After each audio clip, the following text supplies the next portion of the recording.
regarding this, we did have an executive session, no votes, of course, we're taking an executive session, and following the committee meetings, we will again convene for the remainder of 2 items on our executive session. So no items require a vote. First is the appointment of various boards and commissions. First, we have the Accommodations Tax Advisory Committee. We have 2 bios, Derek Norris, Doug Cobb. Mr. Chairman, I'd like to waive the rules and nominate Mr. Philip Cobb for the at-large position. We have a motion and a second on Mr. Cobb. Any other discussion? All in favor, raise your right hand. All opposed? All vote affirmative, and it passes. Anything else? What about Derek Norris? Anyone know Derek? All right, next we have Airport Environs Planning Commission. Mr. Chairman, I waive rules, nominate and elect Carter Smith. Second. Motion and a second on Mr. Carter Smith. Any other discussion? All in favor, raise your right hand. Opposed? Vote affirmative, it passes. Alcohol and drug abuse, we have a position to fill. Board of Appeals, we need to fill a real estate position on Board of Appeals.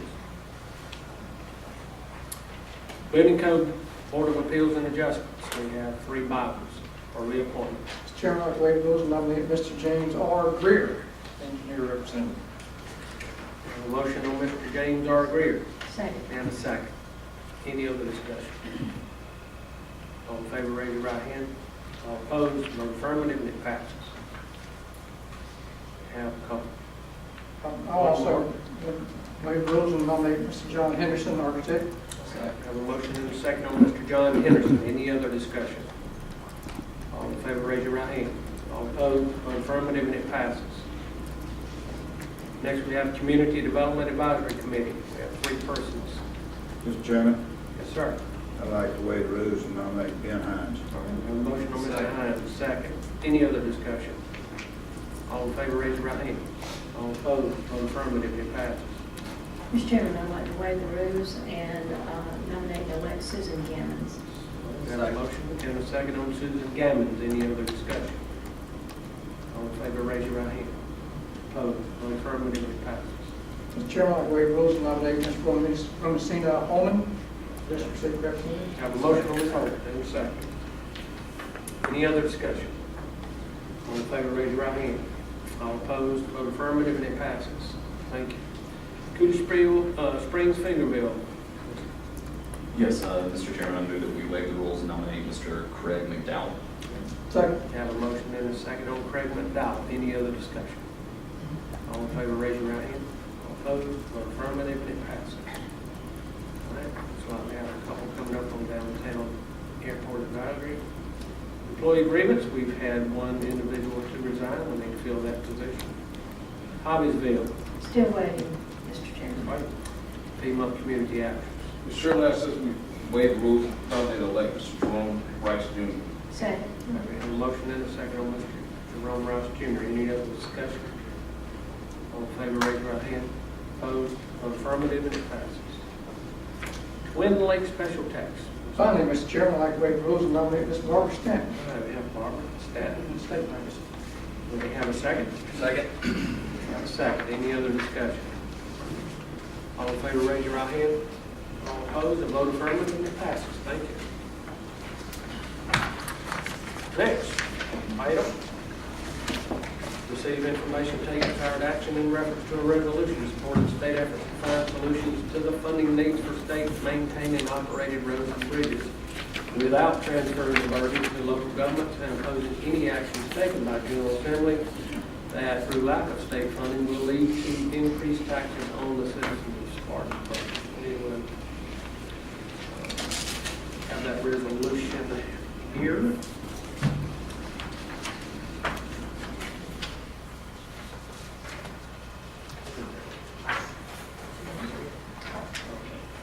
Do we have a motion? Why do you make that motion? Second. We have a motion and a second. Now, any other discussion?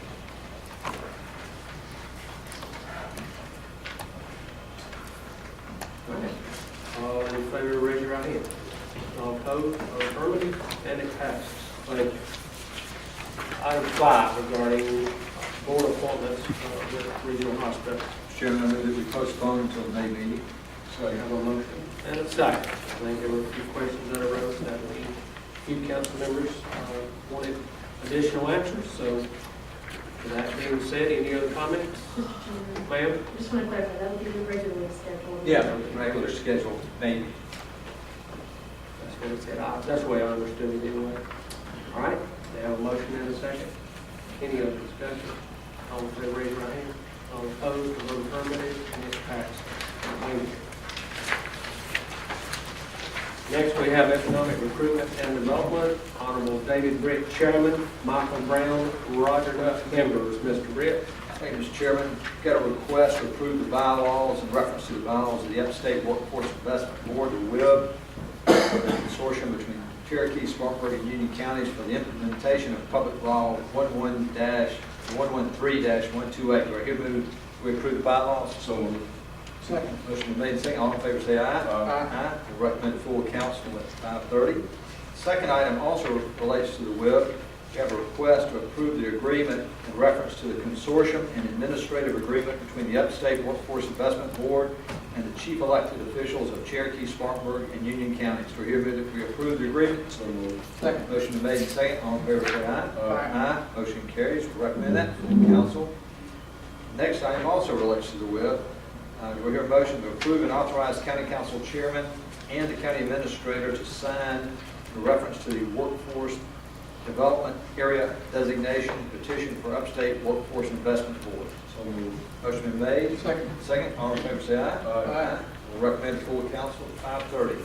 And the last item, we have a request and both take information and desired action in reference to a request by REWA, which is the Renewable Water Resources Group, to enter into an agreement naming either a chairman or county administrator to sign this agreement. Do I hear move that we approve? So moved. Second. Motion made and seconded. All in favor say aye. Aye. And we'll recommend full council at 5:30. Mr. Chairman, that concludes our committee meeting. Next, we have Public Health and Human Services. Honorable Justin Bradley, Chairman. Michael Brown, Bob Walker, members. Mr. Bradley. Thank you, Mr. Chairman. I believe first item on the agenda is to receive information in reference to mental health in Maricopa, Spartanburg County. We have Ms. Nancy Holland, Executive Director, to present.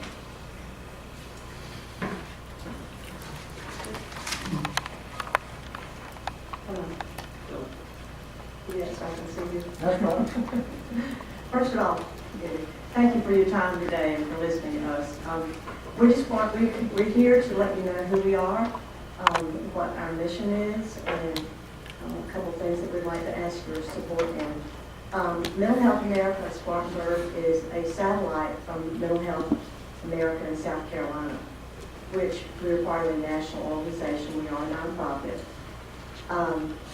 Actually, Mental Health America previously had a presence in Spartanburg County from 1950 until it merged with Carolina Counseling and became the PACE Center. When the PACE Center lost their funding in 2011, and Mental Health America went away as well. Thanks to the efforts of the Spartanburg Behavioral Task Force and a subsequent behavioral needs assessment, they determined that there was no organization in Spartanburg County doing the work that we do, which our mission is to promote positive mental health through advocacy, education, and service.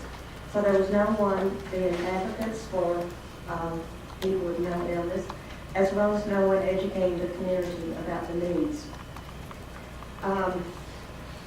One thing that came out of that needs assessment that's pretty staggering is that they determined that only 15.9% of the people in Spartanburg County who suffered from mental illness were actually receiving services. And we believe there's several reasons for that. One of them, probably the primary one of them, is the shortage of resources, which actually is a nationwide problem. As far as the, being uninsured, some places take people on Medicaid, some don't. It's just a whole plethora of reasons that a person with mental illness has to go through or work through to find out, where they can go. The other reason we feel is because there's still such a stigma around mental illness, and the people may suffer, their families may know they're suffering, but they just don't like to step out and reach for help. And so that's one of the missions that we have too, is to reduce the stigma around mental illness, to get people in the community talking about it, to find out that, mental illness is real and treatable. It's a disease of the brain. These people did not choose to have a mental illness, and that it's okay to talk about it. And it's okay to encourage them to go for help. After the Behavioral Task Force said that they wanted us back, then we had to get funding, of course, to start up. So we had an additional grant from Spartanburg Regional Foundation, and then we had additional grants from the joint funders, which would be the Mayor Black Foundation, again, the Spartanburg Regional Foundation, Spartanburg County Foundation, and the United Way. So along with that money and a donation from Mental Health America, South Carolina, and the New Day Clubhouse, we were able to become reestablished. At that point, an advisory board was assembled, and they worked on the issues. I was hired in July of 2014. SADAC was kind enough to give us an in-kind office, so we have been in operation since. Now during that time, and I'm a staff of one, which is fine, but I have a lot of help from my advisory board, and my chair, Mary Miles, is right there. So we've been actually going out into the community, meeting with civic organizations and different groups, and just to let people who we are and what we're doing. So that's, we've been successful with that. We offer educational courses in suicide prevention and stigma reduction. These are geared toward, the stigma reduction is geared toward actually adolescents and younger. I was recently certified as an instructor for mental health first aid, which is an international course. And we have been blessed that the United Way has offered to support. We've got our first session coming up Wednesday. In addition to that, the City of Spartanburg has applied for a Department of Justice grant in order to present this mental health first aid to all law enforcement, city and county, probation and parole, DSS, and the Department of Juvenile Justice. We'll know about that grant in October.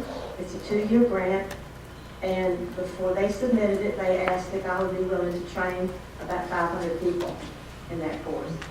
And law enforcement is one group that have expressed an interest in learning more about mental illness. So we're really hopeful that that will go through and that they will be able to come to the course.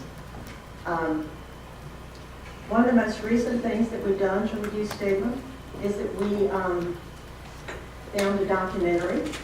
The name of it is From Bull Street to Main Street, and it shows the progression of the treatment in mental illness from the 1800s. And the purpose of this was to reduce the stigma. We premiered it at the United Way. I've shown it to several civic organizations with several more on the docket to present to. We're available to present it to any size group that will watch, that will see it. I will send Debbie the link to it, and I hope that that County Council will also review it and get the message that we're sending out. We're here today just to ask for your support, just to know what we're doing, and to ask for your support if anything, if any issues come up around behavior or mental health, that you will support us, and that you'll also support our efforts in reducing the stigma. So we will be glad to give you any information that you need in order to do that. We do have several exciting things coming up in May. May is Mental Health Month, and it has been for about 60 years. The mayor is going to sign a proclamation on Morgan Square on May the 5th at 11 o'clock. You're all invited. We would really like, a good crowd to come out. The fountain will be tinted green because that's the color that stands for mental illness. There'll be bows on the trees, so we're going full out to let people know, who we are, and not only who we are, but the other mental health agencies, organizations in Spartanburg. The proclamation will be around all of them. I just got news before I came over here. There's a gentleman, he's actually in recovery, is the term that we use. He was diagnosed with schizophrenia as a young man. He is now a peer support specialist for the Charleston Department of Mental Health. This will be the second year he's done this. He's going to ride his bicycle from Charleston to Spartanburg to bring awareness to mental health. I extended an invitation to them to, when they arrive in Spartanburg, to ride on Morgan Square again, so we can give him a warm post-state welcome. And I just found out that he's excited about that, so you're invited to that as well. He'll be here on May the 4th, somewhere between 2 and 3 o'clock in the afternoon. Any questions? Thank you, Ms. Holland. I appreciate what you're doing to raise awareness. It's definitely an important issue in our county. Any of the other members of the committee have any questions? You say you're a member of one, as far as employee, but you're the only employee. It's Spartanburg, yes. Are you going to do all these classes?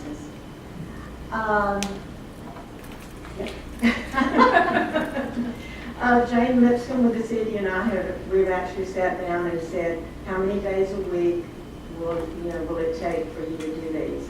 I do have a colleague in Columbia who's going to co-facilitate the one that we're doing Wednesday, but I can't very well ask her to come up here because I'll probably do it one a week. And just to get that out, yeah. You have to be a certified instructor, so it's not something that I can train other people to do. Yeah. Well, I would say. Thanks for your concern. Oh, yes, yes. Thank you. Thank you for all you do. Thank you.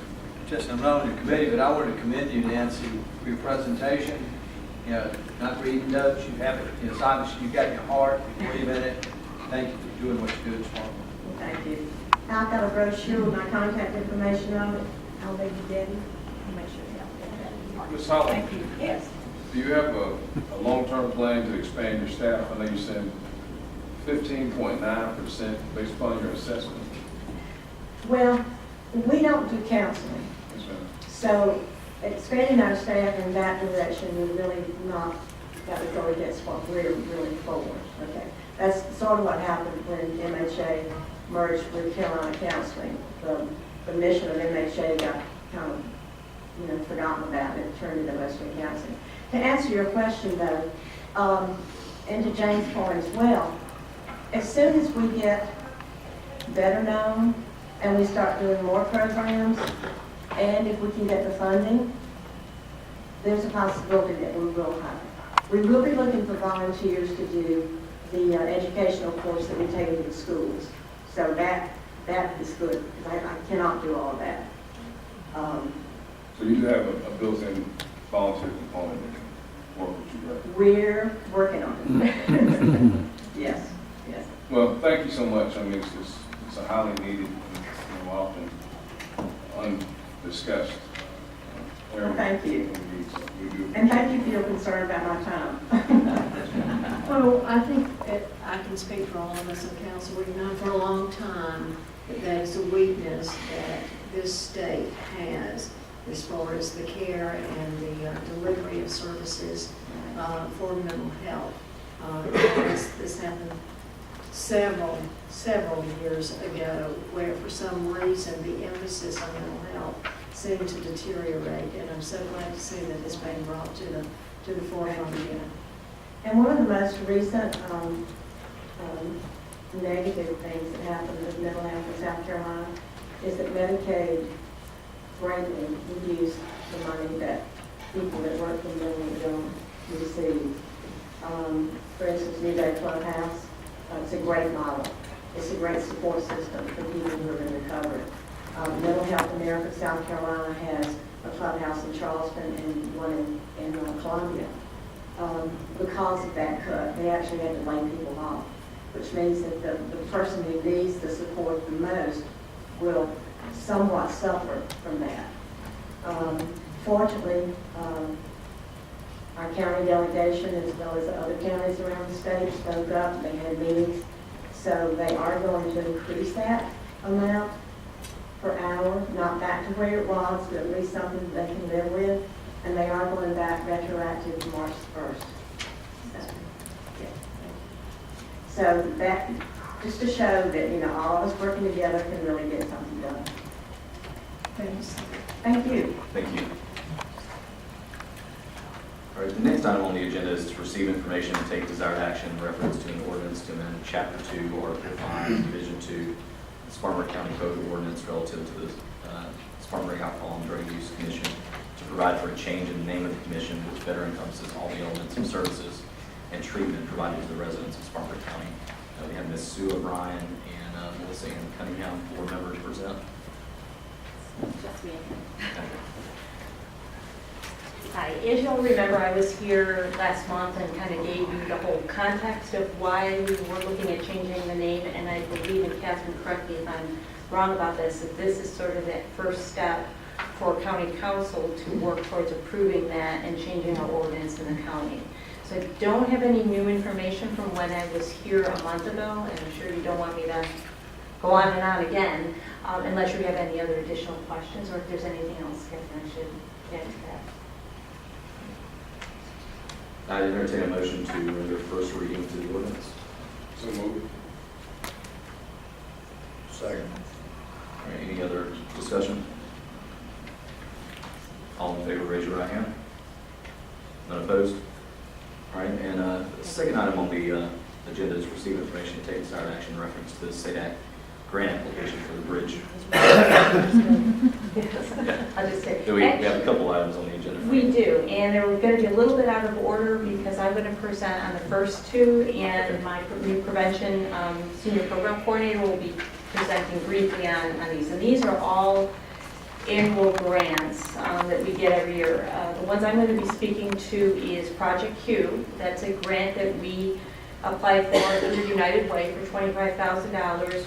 We've had this Project Q grant for over 25 years, and the purpose is to provide specific women's programming to address the particular women's issues that arise. And that is, like I said, we've had that grant, we've applied for it every year for 25 years, varying degrees of amounts. But this year we're going to be applying for $25,000 for that program with your approval on that. The other one I'm presenting on is our bridge grant. We are now in our 23rd year of having a bridge grant, which is an adolescence and family outreach program. That's a program where we have therapists, counselors who go out into the community and provide services for adolescents and their families. Anything from helping them with school supplies, to rent, to counseling, to transportation. As I said, we're in our 23rd year of that grant, and we would like to, again, with your approval, apply for a grant of $123,807. And then I'm going to ask Joe Pania, we'll just all do it one shot. This is Joe, he's our new prevention director. Yes. Councilman Yeah. Chairman Bell, we need to take them one at a time. So Sue has gone through the bridge grant renewal, and unless council has any additional questions for her, if we could go ahead and take that as item C, and then we'll move to D. All right, that'd be good. So do I have a motion to approve filing a grant application for the bridge grant renewal item C? So moved. Second. Any other discussion? All those in favor, raise your right hand. None opposed? All right, and then we'll move down to item D, the community change through alcohol and tobacco compliance bias grant. Good afternoon. Thank you for allowing me to speak. The community change through alcohol and tobacco compliance buys. We are asking with your approval to apply for a grant from the United Way for $25,000.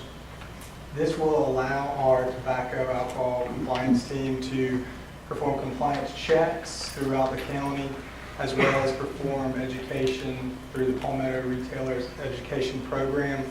This, of course, will help to reduce the access to alcohol and tobacco by minors through these compliance checks.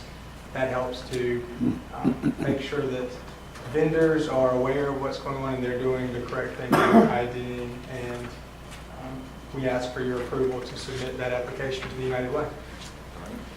Do I have a motion to approve filing the grant application? Any other discussion?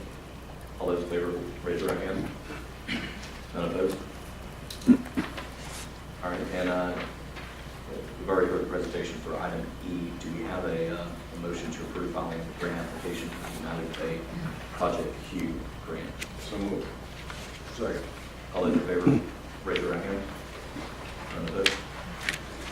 Thank you. Thank you. One more, the United Way Youth Advisory Board. Okay, yes. We are asking for your approval to apply for an $18,000 grant. We have had, the Youth Advisory Board has been in effect for over, we're entering the 26th year of that. It teaches, it's a class designed for rising 9th grade through 12th grade, so high school students throughout the county, to be taught a certified curriculum for alcohol, tobacco, and other drugs, and they're taught and educated as peer leaders, and then they go then out into the community to provide presentations to their peers and also perform community service and learn leadership experience as well. So with your approval, we'd like to submit an application for the United Way Youth Advisory Board grant. Okay. I entertain a motion to approve following the grant application. So moved. Second. Any other discussion? All those in favor, let it be known by raising your right hand. None opposed? Thank you. Thank you for your time. Mr. Chairman, no other items before our committee. Thank you, Mr. Bradley. Next, we have Personnel and Finance. Honorable Bob Walker, Chairman, Jeff Horton, Jane Hall, member. Mr. Walker. Mr. Chairman, we have two items of action tonight. First is the fiscal year 2016 budget presentation, budget calendar, and Ms. O'Neill will share with us what we're planning on doing. Thank you, Mr. Chairman. This is the first step in the budget process. As we've done in the past, I'll be giving you just a brief overview of the budget as we prepare for the budget work session, which will follow depending on if you adopt the schedule on May 4th. So giving you just an overview of this process as we begin it. The general fund, which we'll really focus our attention on today, the estimated revenues for this fund are $89,297,000. This is roughly a $4 million increase over last year's estimated revenues. So the requested expenditures, that represents the budget requests that the county received. So it'll be from departments, outside agencies, anyone that is allocated funds through the general fund. The requested expenditures that were submitted were $95,014,741. So just to kind of put some reference to it, bless you, in fiscal year 15 that we're in right now, the expenditure request was $90,989,103. So roughly $91 million. So I offer that to you because I wanted to be sure that you recognize that the requests are still trending up. And there's a lot of reasons for that. There's a lot of pressure that is being placed on the delivery of services by the county. But I just wanted to put that together for you so that you can see that the job that we faced in preparing a recommended budget is to reduce the requested expenditures by roughly $5.7 million.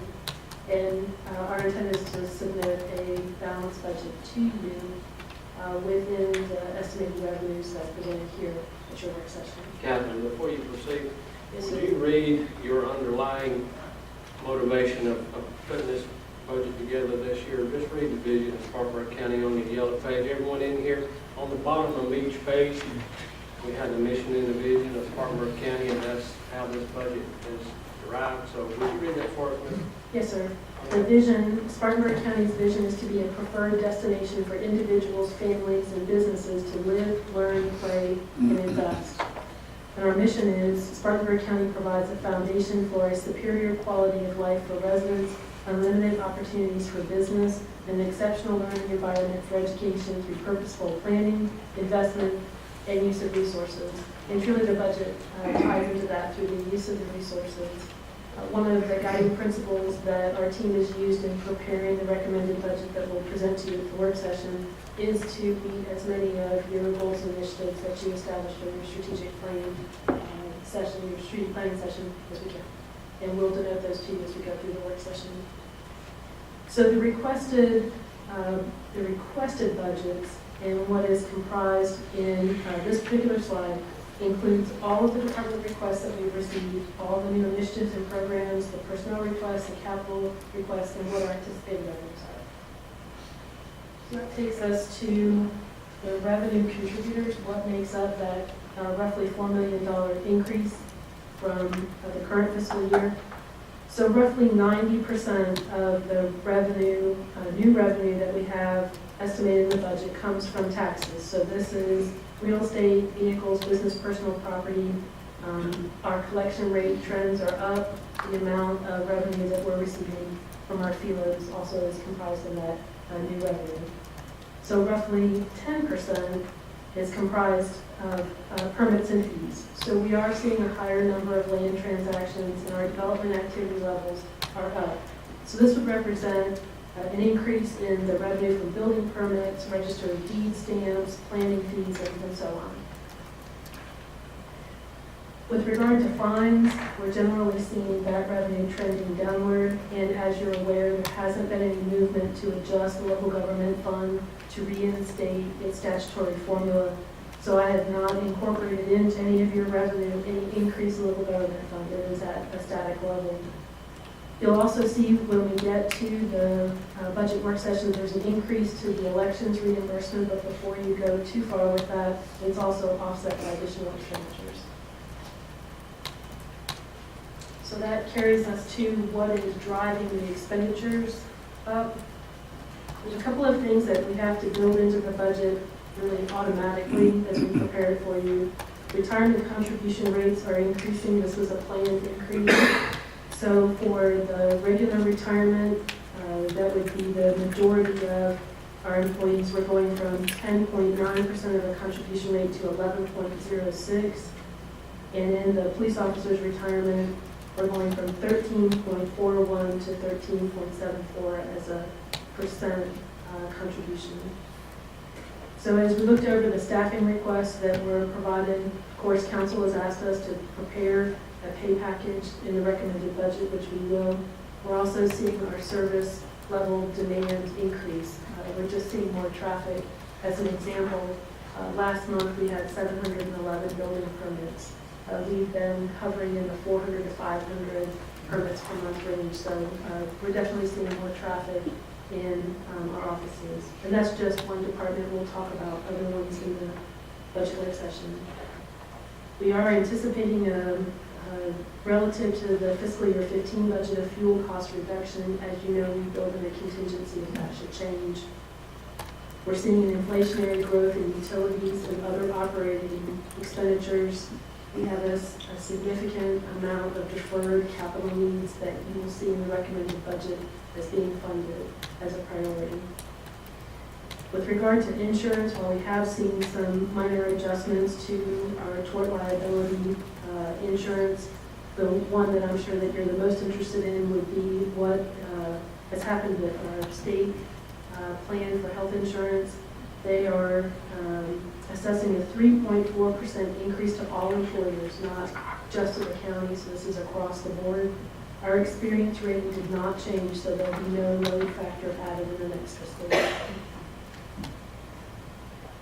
So just as one side note on health insurance, the state health plan has also indicated that there will be an adjustment in the employee contribution as well.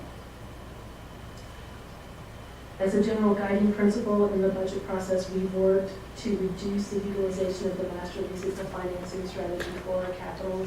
As most of council and the new members are becoming more aware, we moved to a master lease in the 2008-2009 time period, and that funds a lot of our vehicles, ambulances, our vehicle replacement plan, and we also used it as a strategy for information technology. Last year, we took our first step away from that and cash funded IT, some of the IT components in the recommended budget. You'll see we're walking away from the master lease even more this year and paying on a cash basis or pay as you go, which is something that I think you hear about quite frequently as a positive financing model. So that takes us to the budget calendar. That is a preview. If it is agreeable with council, we'll be wrapping up our final review of the department requests about a week from now, which would put us on track to have a budget workshop and first reading with you on Monday, May the 4th. Looks like 10 o'clock on Monday, May the 4th looks good on all of your schedules. So if that time works well for you, we would schedule a budget workshop from 10 until noon. If you need any additional budget workshops, we could schedule those between May the 4th and your second reading and public hearing on May the 18th. And then third reading would be scheduled for June the 15th. Both May the 18th and June the 15th would be your regularly scheduled meetings. So, Mr. Chairman, that concludes the overview that is our starting point, has become our traditional starting point in this process. I'd be glad to answer any questions or have any additional information that you may want answered. All right, for us new members of the council, the May 4th meeting is basically just getting the information to us, getting it out as far as the first reading. Sure. We'll provide you with the recommended budget, and we'll walk through it during the work session. So what we ask council to do to help move the process forward is to have first reading at your budget work session. Of course, there's 2 more readings in the public hearing before the budget will become final, but that just helps us move forward in our process. That you would have the opportunity during the budget work session to not only receive a presentation on the general fund as well as the non-general funds. Those would be a whole array of budgets that aren't dependent on the general fund revenue as their primary, or really, in some cases, any source of revenue, to the general fund and non-general fund presentation to you. Then the rest of the work session is an opportunity for questions and answers. And this is a public meeting. Well, absolutely. Right. We ask the department heads, we work with their schedules to have the departments here too. So if there's a question that is more detailed, then perhaps I even feel comfortable answering the departments here also. Do I have any questions? I got Mr. Chairman, committee, but how much of a push would it be to have our first budget workshop in the April session every year? In April, Is that kind of too close? probably have to move the budget calendar back. And I only say that because since I've been here, I've made an effort to meet with every department and outside agency. And what I mean by outside agency would be like Spartanburg Community College and others who we've been here with the Charles Lee Center and others. So we need to move that back. I've been hard pressed to have all of those meetings and conduct regular daily business. But if that's something that you'd be interested in, we certainly can try to move that calendar. I'm just thinking in years past, we've come up against the deadline. According to this calendar, we have to have 2 meetings in May, and then the third reading has to happen in June prior to the 30th. It may not push us up against that clock so hard, but I know it's tough to get to May, so I know that we push it to get back in April. So I'm just wondering how that fits in your schedule. Sure. So one thing that may be helpful is when council, you talked about having a strategic planning retreat each year, perhaps in September, perhaps in January, like you did this year, we have another budget-related strategic vision session where you help me with any of the initiatives that you really want to see included in the budget. Because at the end of the day, I'm trying to accomplish your strategic plan and provide you with a budget that is satisfactory. You, as you have this year, indicated that you'd like to see it balanced within your revenues. I understand that's my charge. So we can certainly add whatever pieces that you want in this. The more time I have in preparation, the more realistic the revenue estimates are as well. Some of the revenue estimates that you see here are based on collections that happen each month. The estimate becomes stronger and stronger each month as we go forward. So there is some help to waiting until late April, early May, because you have the most refined revenue estimates we can provide. Is there any certain procedure that we have to have a certain amount of time between each reading? Although your local rules would supersede that. the most controlling piece of this is the advertisement for the public hearing that has to be placed in the paper. I believe that it's 15 days prior to the public hearing.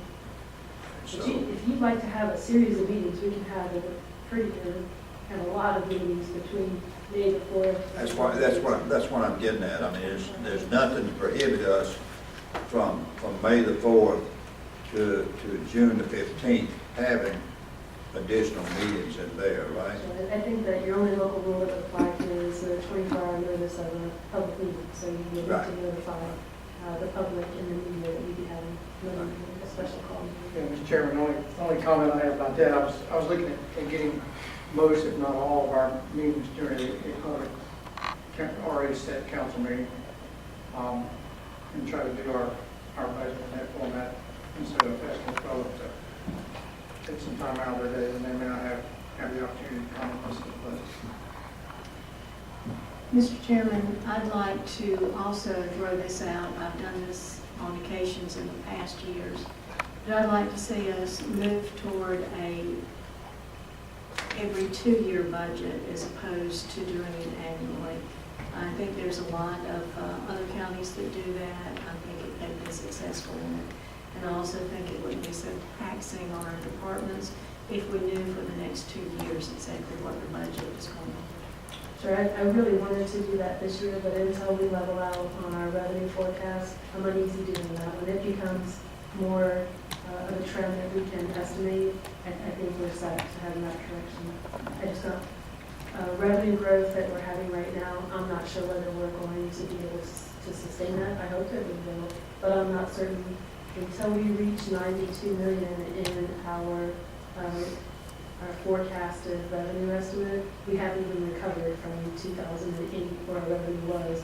So I want to get to the point to where we feel more, that the revenues are more predictable. Heading that way, but not there yet. Heading that way, but not there yet. All right, anyone else have any other questions, comments?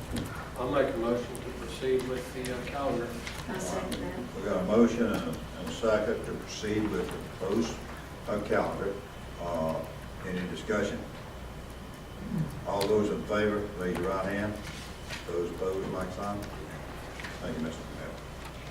All right, next item is to receive information and take the desired action in reference to a resolution authorizing the county administrator to finalize and implement a new employee handbook with revised and updated policies and procedures, and expressly rescinding and revoking the Spartanburg County Policy and Procedure Manual currently used by the county. And each one of the committee and the whole council received the proposed policy at our last meeting, and we're prepared today to proceed that process. So do I have a motion that we adopt the proposed manual as presented by the county administrator and the staff? Mr. Chairman, if I may, I believe that you're looking for a vote on the resolution that was included in your agenda package that encompasses all of the pieces that you were looking for to rescind the old handbook or the old guidelines and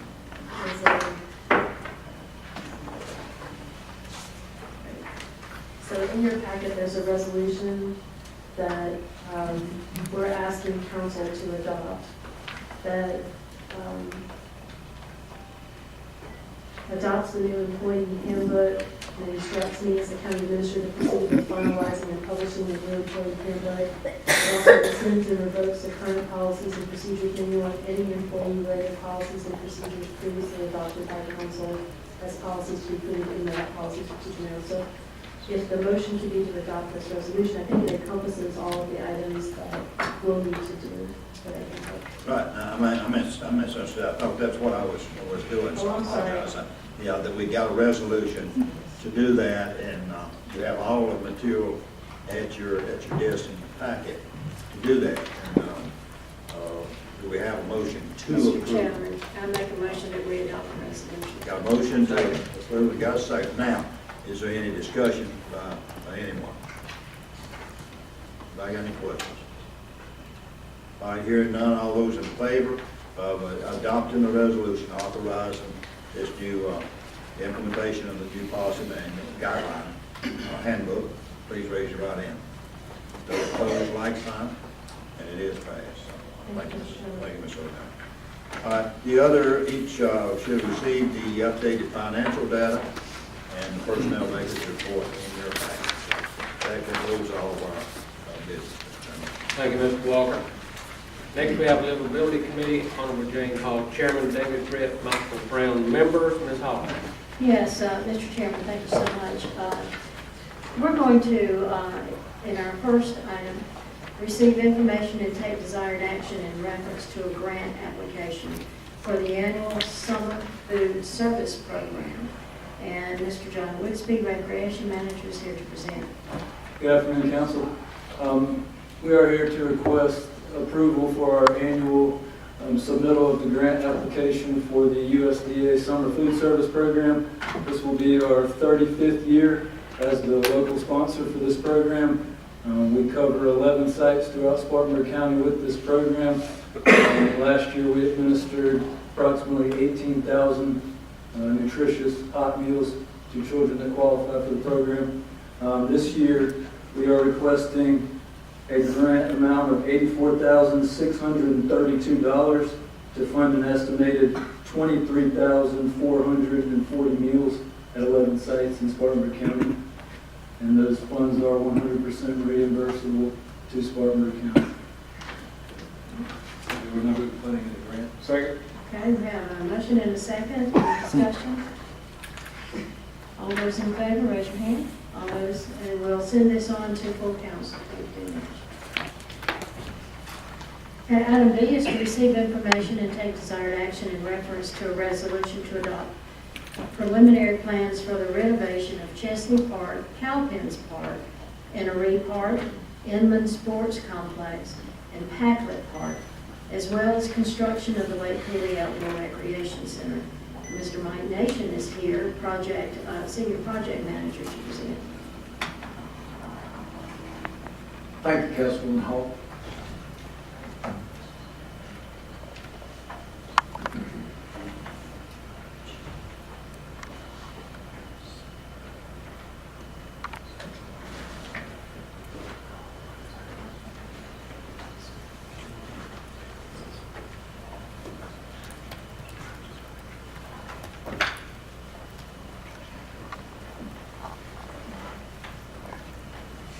Thank you.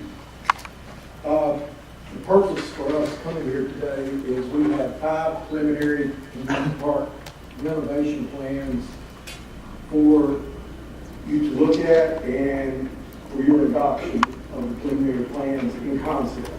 We also have a review and request for you to adopt a preliminary plan for the Lake Cooley Outdoor Recreation Center, which we are doing in partnership with SJWD. The parks that we are looking at are Chesney Park, Cowpens Park, Packlet Park, Inland Sports Complex, and Innery Park. And of course, the Lake Cooley Outdoor Recreation Center is a new facility that we will be looking at. The community park renovations came about. All 5 parks are very similar, and they all have similar things that need updating and some maintenance issues. So the plans have some essential things that need addressing, and also some things that we need to address in the future. So we're doing like a master plan that will do things now and things in the future. Lake Cooley, as I said, is a new facility that we will be doing with SJWD Water District. It will be a facility that will provide training and for kayak rentals and paddleboards, canoes on Lake Cooley. We also have an office that will be staffed there. I believe SJWD will also have an office that will have a person staffed there. And this will be a focus on the Tiger River Basin, essentially, not unlike what we're doing at Packlet Village Center. It's now under construction that will focus more on the Packlet River Basin. So these are the plans that we have to show you. As far as the community park renovations, we hired a firm to look at these parks. We had community meetings, we surveyed the existing conditions and identified what need to be, things that need to be improved, and things that we might want to add in the future. We also got some idea of what this might cost. Of course, our funding will be through the CIP fiscal year 16 request for the essentials improvements, which we think maybe would be around the $2 million mark for all 5 parks. We've kind of taken an unusual approach to this, since all the parks seem to have similar issues, parking, fencing, they all need new restroom concession buildings, lighting, renovated playing fields, signage, and just basic amenities like bleachers, benches, fountains, waste cans, and playgrounds, picnic shelters. They either need them or need them upgraded. So with everything needing similar type work, we kind of combined all the parks together into one large project, and did this as a design build project, which would make it, we think, would attract a higher grade of contractor by doing it one large project instead of 5 small projects. I think it will be an overall lower cost, and we will get these things finished quicker. So that's kind of our idea of the approach on this. And we look to do the essential things first, and then the desirable things in the future as money becomes available. The design build process, we've already had a request for qualifications out, and we've had, I think those qualifications are due tomorrow. Once the CIP is approved by County Council, we will proceed with the next phase, which will be selecting a firm and get requests for proposals with a not to exceed price for the final design and construction of 5 parks.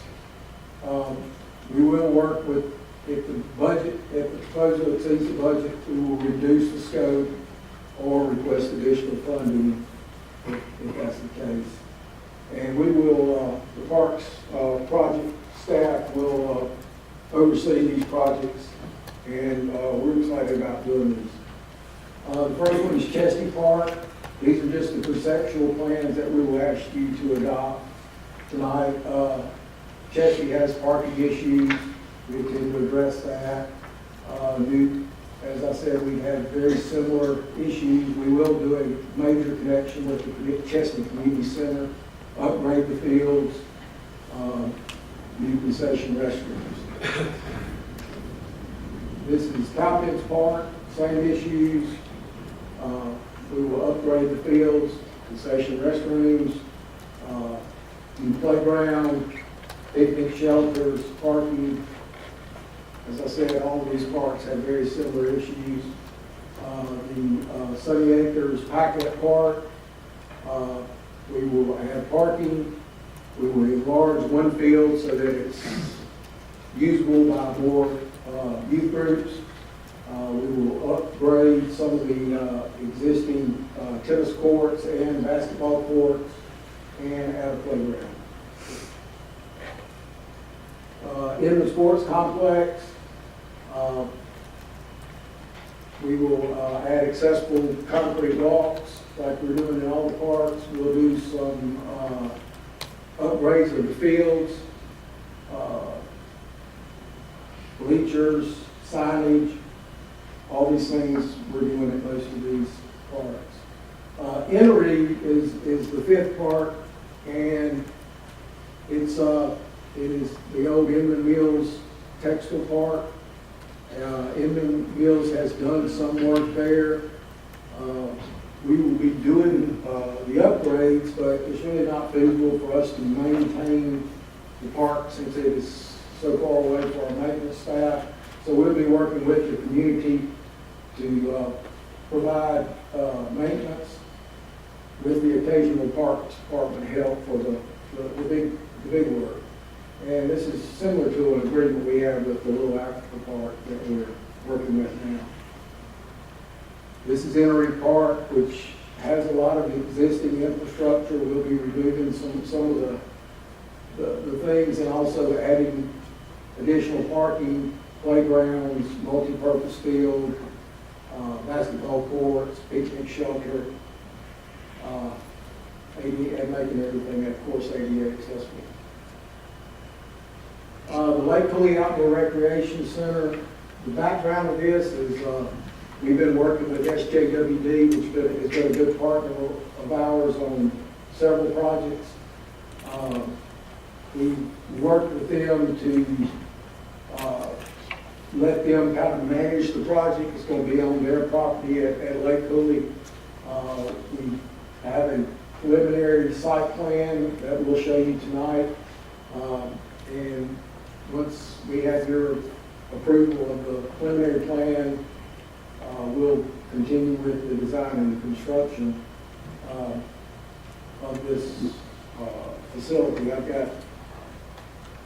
This is the site plan. Lake Cooley is a great lake. The facility is the little gray thing that has the biggest view of the lake and the mountains beyond, so we think we've got a great location. It will be a facility that upstairs will be classroom facilities with offices and restroom storage. Below will be the kayak, all the outdoor recreation equipment storage, which will get that. Right now we have a container up there that's storing all that, so we'll get that kind of cleaned up around there and allow us to do rentals out of this and also have an office for an outdoor recreation staff. So we're really excited about this. We think this can be a really good facility. We were thinking classrooms only, and then we had a meeting with SJWD, and they said, of course, you know, some people are going to want to rent this right away, so we're even looking into that aspect of it being a facility that you can rent. It's going to be not unlike Lake Lyman Lodge. If you've seen that, it'll be that kind of style, lodge style. That's kind of a view from the lake or looking out to the lake. It'll have a garage doors so we can get vehicles in there, trailers in there for outdoor stuff. So, the next step is for y'all to approve these plans in concept tonight. We will, as far as Lake Cooley, and we will notify SJWD that they will plan to proceed with the design of the outdoor recreation center. We also recommend improvements noted in fiscal year 16 CIP. We develop a new contract with Indian Sports Complex for review of School District 1 and also send out request proposals for community park renovation. And I know that's a lot in a short period of time, but that's kind of what we're doing and what we're wanting to present to you tonight with the idea that you will, we ask that you approve these preliminary plans so that we can move forward. At this time, I entertain, do we have a motion to adopt the resolution? Move we adopt the resolution. Second. Okay, now we have discussion. Yes, sir. Mike, if I understand correctly, the Lake Cooley project is funded in this year's budget. Yes, sir. It's already funded, so we're looking Correct. at funding for the other 5 projects. In fiscal year 16. Just from the budget end, I want to make Yes, sure sir. I understood that. Yeah, go ahead. Jim, I'm going to direct this at you. I'm very, very concerned for several different reasons. But one of the things that comes to mind is just because something's a good deal, doesn't mean you have to go buy it. And I totally understand that over the next 15 years, we've got $150 million coming into the parks department that has to be spent on parks or trails or things of that sort. It seems to me that our original discussion was that we were going to, and you've done a good job of this, had 100 and some odd parks in the county, and we're trying to get rid of the ones that we don't need and trying to weed those out so that we reduce our operating expenses and really concentrate on the ones that are needed. And then last year or so, it appears that we're just starting to pick up a lot of things. It looks like, you know, we're getting good cooperation here and we're getting cooperation here, so we're able to leverage some of our funding and extra funds, and I think that's great, except that I don't know where this stops, and where do we get to the point where 15 years from now, when the hospitality tax sunsets, that we're hurting in our operating expense, and we're going to have to start raising taxes to increase the amount of funding to the parks department so we can support all the things that we're on a $150 million buying spree to purchase now. So if you could address that a little bit for me, it might use my brain a little bit, but I don't think so. Well, it's, I wouldn't characterize it as a buying spree. I would characterize it as completing the Parks Enhancement Plan that y'all adopted in 2012. That's all this does. The one variation on that theme is the entry part, which came up after the Parks Enhancement Plan was approved. All we're really trying to do here is because when we surveyed all of these 5 parks, and they all had common issues, and they all had issues that if they are to remain open, we must fix, then we group them together, hoping to reduce the cost of getting all this done. Now, I have, and I put this in the Parks Enhancement Plan too. Essentially, when these parks are done in a couple of years, there are no more parks to be built because there is no more funding available to build large new parks. We think there will be funding to make small enhancements here and there, you know, add a tennis court, add a river access point, add a whatever. But in terms of like spending $1 million, $2 million on a new park, it's not there. Your issue about the hospitality tax and what's going to happen 15 years from now is a real issue. And but on the other hand, as I said back in 2011 and 2012, in terms of these parks that we're talking here and the other ones that we're working on, we only have 3 choices. We can close them, we can fix them, or we can accept the contingent liability that those old parks represent. And so at the time, back in 2012, council made a decision to fix them, and that's what we're doing. Like I said, the only variation in that theme is the inner part, which came after that 2012 vote. Of course, which of those parks y'all choose to fund or not fund is up to y'all.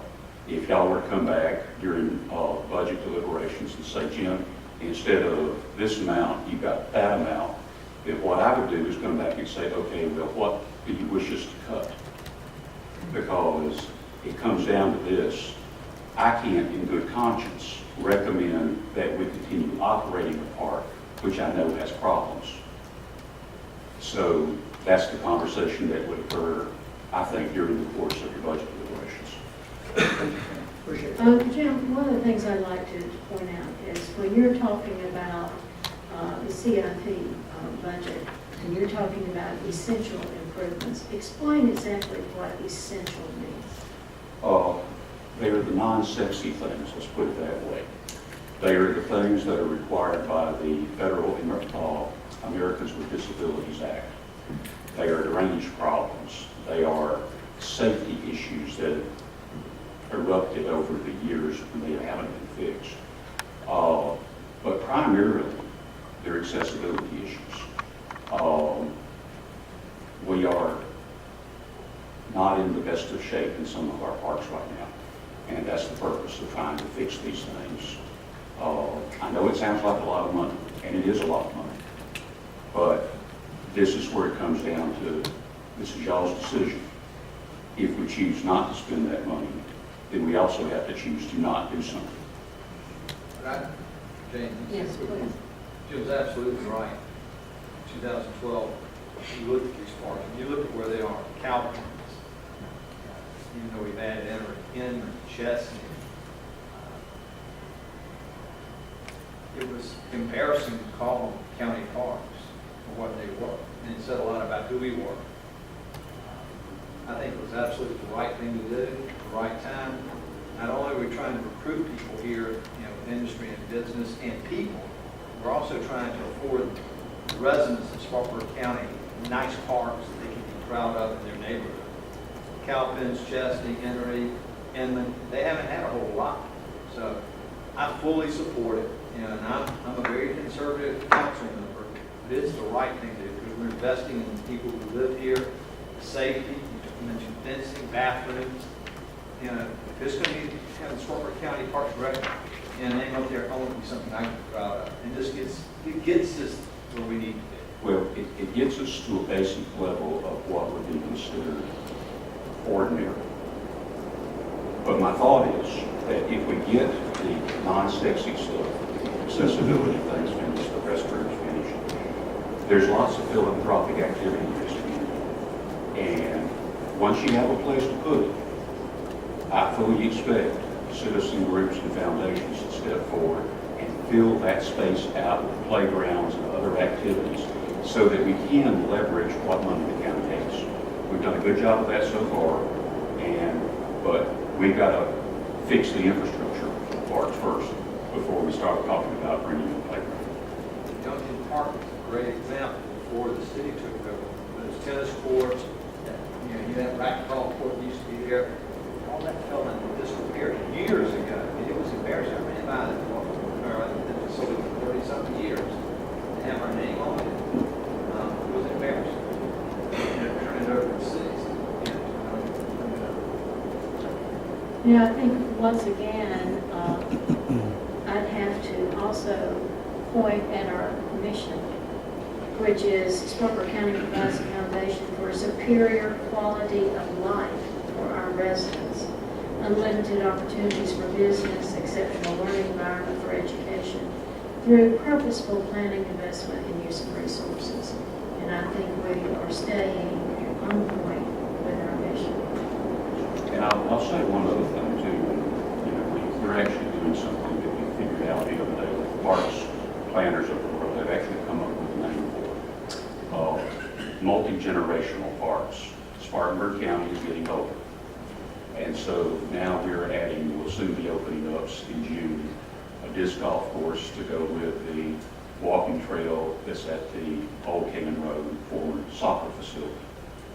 It is getting heavily used already. The exercise equipment is getting heavily used already, which goes along with the community's desire to have a healthier lifestyle so that some of those negative numbers that afflict Spartanburg County's population can start reversing. And we are seeing some of those things being used already. As I put it to folks, the market has changed a lot in the parks and recreation world. Once upon a time, Mama took her babies down to the park and they played.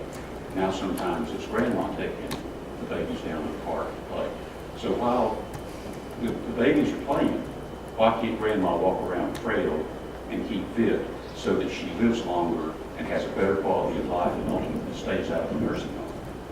So good parks are good public policy.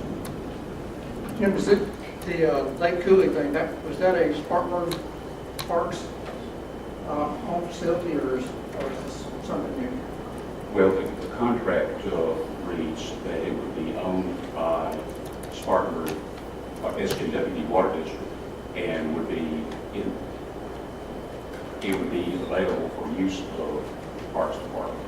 Therefore, we rent it, we get the revenue, that's what we're funding. Okay, but they didn't have this Spartanburg Parks Department label on it. That's something new that we're doing. So So we're not all talking about, taking our parks and bringing them up where they need to be. We're taking on new projects. I guess that was my whole point, is that. And that's the one thing that falls into that category among this list. And again, it was in that previous plan. But the idea was that everyone recognizes the Spartanburg rivers represent a good recreational resource. So we've got a possible place to base outdoor recreation in the form of the new Packlet Village Center. This would be for the west side of Spartanburg, and would be a great place for outdoor recreation staff to teach people how to paddleboard, how to canoe, etc., on flat water where the risk is lower before they get into the rapid zone of the rivers. Roger, if I may, there's only one thing I'd say in defense of that particular project is, David, you would, I think, remember years ago, Spartanburg Water System approached us about helping them with Lake Blaylock Park that is currently there, and I think we provided manpower to do the roads into the place. And I don't know if you've been out there lately, but they have expanded that park. It's beautiful. There's a lot of opportunities over there for recreation for families, so hopefully this will continue to blossom. I think it will, and that's one reason we did our website the way we did. It's about parks in Spartanburg, because there's a lot of stuff out there in Spartanburg County that people just do not realize is there. And we're working on wayfinding signs at the moment, for example. And the more we tell people it's out there, the more they'll get used. Have we had a meeting since Easter? This is our first meeting since Easter, right? Okay. I have to add this, and then we'll go ahead and do our vote. I was out there for the Easter egg hunt. How many would you estimate were there? Well, Christy Blackwood, she ran the event. She used the term. She counted the legs and divided by 2, and got 2,000. I'm telling you, we had, 3 or 4 fields with Easter eggs on it. Great activities, face painting, a lot of different things. But what really touched me, and if we have anyone from CBB here, I have to give them a heads up on this as well. I was standing by a man and woman as we were watching our daughter and granddaughter go out after the eggs, and he was talking about how wonderful this place was. And I said, well, thank you. Have you been here before? And he said, oh no, we're just traveling through. We're from Pennsylvania. And when we saw the Spartanburg sign, we Googled Spartanburg, and we came up with CBB, and then went to the Parks and Recreation Department, and we're camping, and we saw that you were having this event. It says, we do not have anything to compare with this field and these activities we were from, and we are just so privileged that we found this and participated in it. So the word is getting out. Our websites are phenomenal, and I thank you for the good work, because this is what we want, is people to understand what a livable community we really are. So thank you for that. No other questions? We'll go for a vote. All those in favor of sending this to full council, raise your hand. All those opposed? And this will go at our public meeting. Thank you. Thank you. Thank you, Ms. Holly. Next, we have Public Safety and Judiciary. Honorable Microphone Chairman Roger Nutt, 5 welcome members. Mr. Brown. Thank you, Mr. Chairman. We have one principal item coming before the committee. We have Mr. Mike Flynn, Communications Director, here to present some information in regards to communications 911, submitting a grant application in partnership with the City of Spartanburg. Good evening. This grant is the 2015 Homeland Security Grant administered through SLED. A little background on it is the fact that the Spartanburg City Police Department, who we dispatch for 2 decades now, has not been able to flip the radio switch and speak to a sheriff's deputy who may be responding with them to a call. In recent years, they can even flip their switch and speak to any law enforcement agency, because they're on a UHF radio system. All other law enforcement agencies are on an 800 megahertz system. So it's their priority to get to an 800 megahertz operability. what that means for us is that we need some equipment in the comm center in order to dispatch them on the 800 megahertz frequencies. That will cost, according to Motorola, we have a quote for $33,446, which is the amount of the grant that we intend to pursue on your approval. Is that covering half of that cost, or half of the cost of the operation of that? That's the full cost of the equipment that we need to do that. There's no match required. The only responsibility of the county is to prove that what we said it will do will be done after the funds are spent. And I'll take care of any issues that the city may have. I hope so. Any other questions? I'll entertain a motion to approve the following grant application. So moved, Mr. Chairman. Second. All in favor, let it be known as aye. Aye. Send it full council. Thank you, sir. Mr. Chairman, those are all items that have come before the committee. Thank you, Mr. Brown. No items under land use other than in your packet. Next, we have Public Works Buildings and Ground, Honorable Roger Nutt, Chairman, David Britt, Justin Bradley, members. Mr. Nutt. Thank you, Mr. Chairman. Today, Mr. Captain O'Neill is going to give us some information in reference to a geographic feature to name change from Greenville Branch, which obviously needs to be changed, to Butterfly Creek in Spartanburg County. Ms. O'Neill. Thank you, Mr. Chairman. The county's been approached by the U.S. Board of Geographic Names to ask for your support of a change to a feature, a water feature in the north side area to Butterfly Creek from Greenville Branch. The city and the county have both been asked for their support. The name Butterfly Creek, as I understand it, was suggested by the Cleveland Academy students.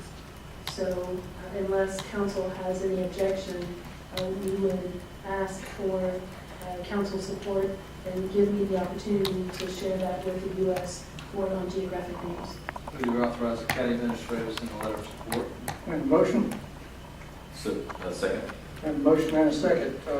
Is there a street name also for this creek as well? Nuts. Nutt Boulevard. That's about it.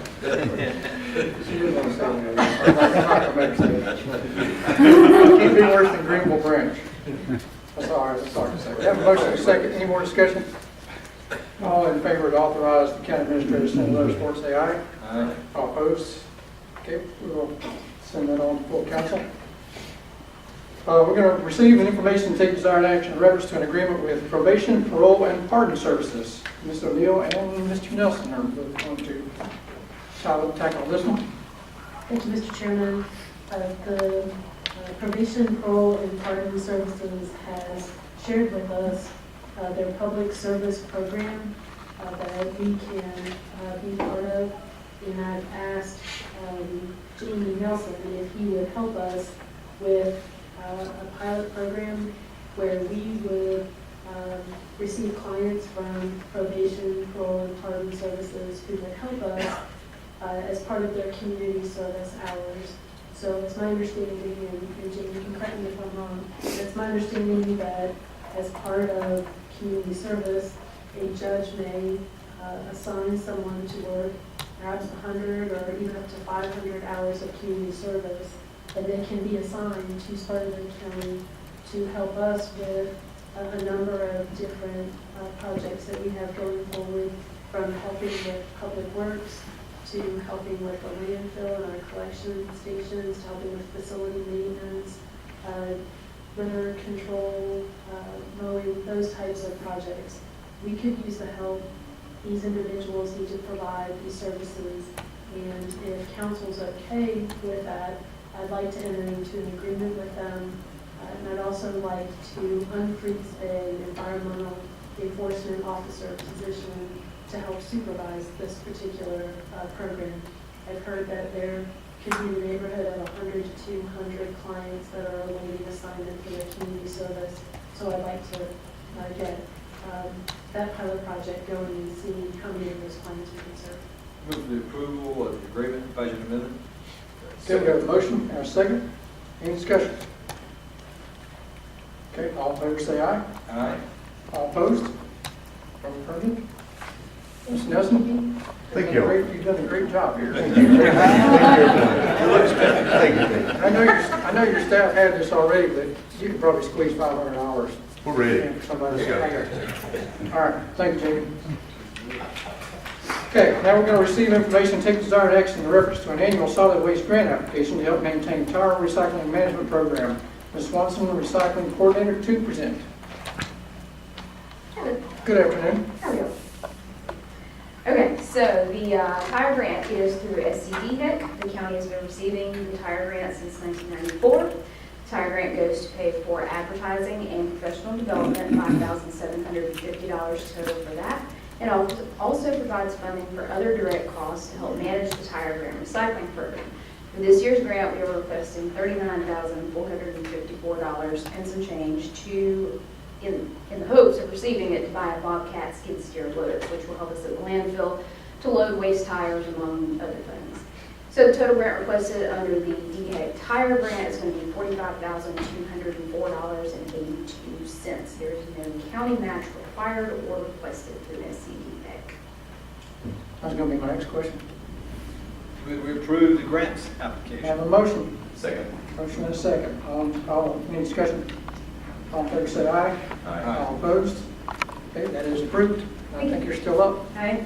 The second item is the DHEC waste oil grant, another grant that the county has received since 1994, another grant that does not require county match.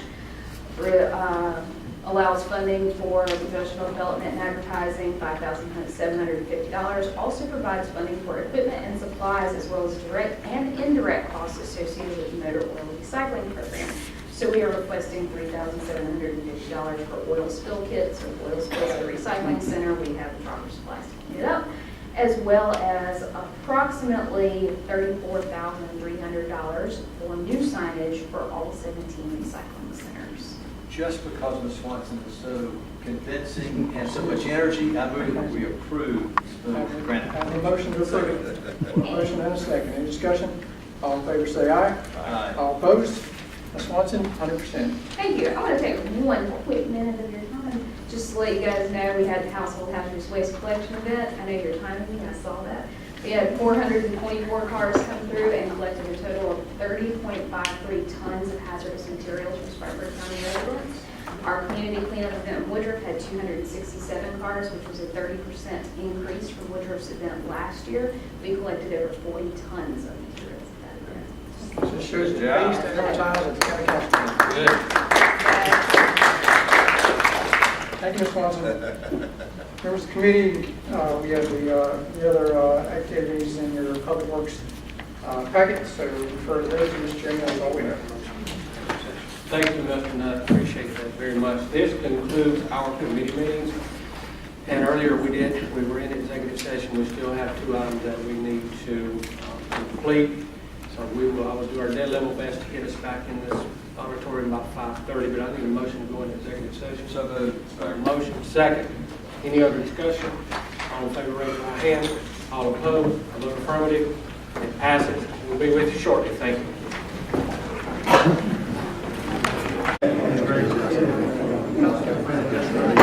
Okay, thank you for your patience. Sorry for our tardy.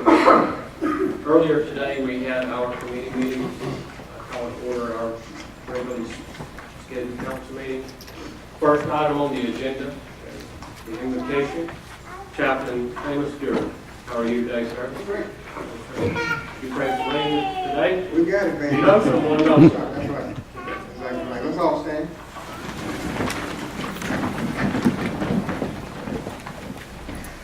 Let us pray.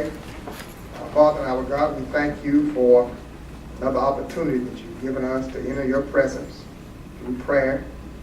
Thank you for what prayer brings to our lives. We thank you for all that you do. Truly, you are a good God, and you're worthy of all the praise that we can give you. We come tonight asking you continue to bless Spartanburg County, continue to have your hand upon us, that we may lead in a way that will be pleasing in your sight, and be beneficial to the residents of Spartanburg County. Pray for all those who are in leadership position that give leadership. And pray that they will be guided by you to do those things that you would desire to be the best for all of us. Thank you for tonight. Pray your presence tonight in this council meeting. We do all to glorify your name. In Jesus' name we pray. Amen. Amen. Thank you, Chaplain. David, you lead us in the pledge tonight. Attention, salute, pledge. Pledge allegiance to the flag of the United States of America and to the republic for which it stands, one nation, under God, indivisible, with liberty and justice for all. Thank you. So item 2, presentation. First presentation, recognizing the valuable services provided by Spartanburg Communications 911, presented to Mr. Mike Flynn, staff, presented by Mr. Michael Brown. Mr. Brown. Thank you, Mr. Chairman.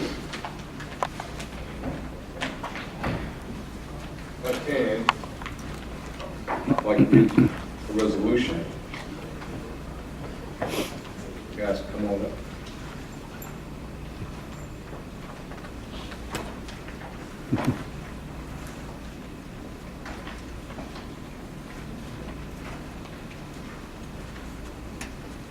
You come on around the front if you like.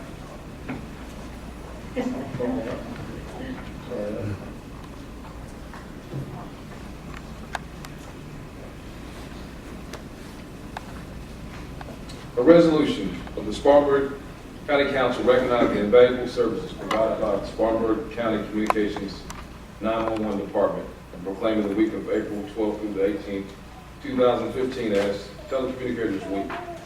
Whereas emergencies can occur at any time requiring law enforcement, fire, or emergency medical services, and whereas when an emergency occurs, the prompt response of law enforcement, firefighters, paramedics, and EMTs is critical to the protection of life and property.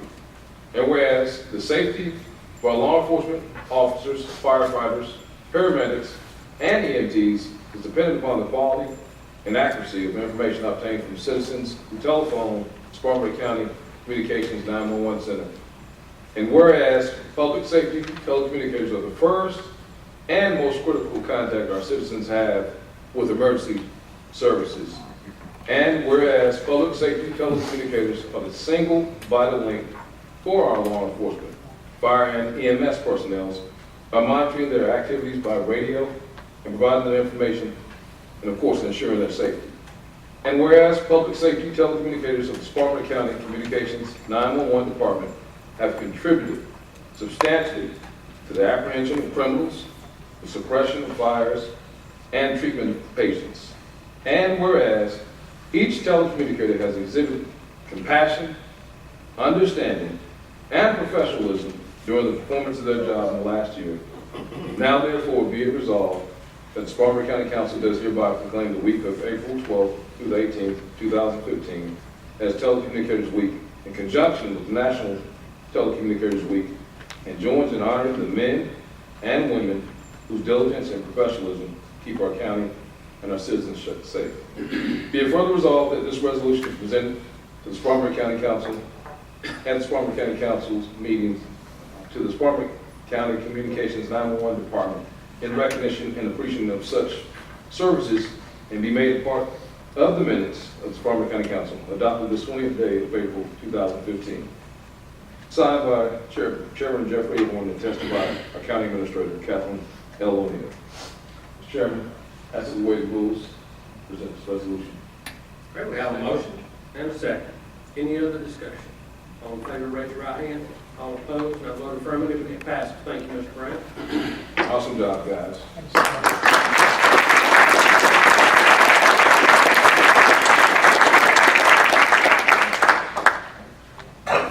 Okay, thank you so much. We just appreciate the opportunity that we have to provide services to the county. We love our jobs and hope that we can continue to grow and do better. Thank you. And of course, we want to recognize through this resolution and express an appreciation for the pride and honor bestowed upon Spartanburg County by the achievements of Tim Watts, Spartanburg County Communications 911, in being named Telecommunicator of the Year. Whereas pride and honor have been bestowed upon Spartanburg County by the achievements of Tim Watson, in that he is the 2015 recipient of the Telecommunicator of the Year Award by Spartanburg County 911 for his exemplary attitude, knowledge, and skills in the areas of emergency communications and leadership, and the ability to respond to unusual or special emergency circumstances. Now therefore be it resolved that the Spartanburg County Council does hereby recognize and appreciate the achievements of Tim Watson, who has bestowed great pride and honor upon Spartanburg County and its citizens, which reflect great credit upon him as an example of good citizenship to be admired by all the people of Spartanburg County. Be it further resolved that this resolution be presented to Tim Watson in recognition thereof and be made part of the minutes of the Spartanburg County Council adopted this 20th day of April 2015. Signed by our chairman, Jeffrey A. Horton, and attested by our county administrator, Captain L. O'Neill. Mr. Chairman, I ask that we waive rules and present this resolution to this young man. A motion. Second. Any other discussion? All in favor, raise your right hand. All opposed, I vote affirmative, it passes. Thank you, Mr. Brand.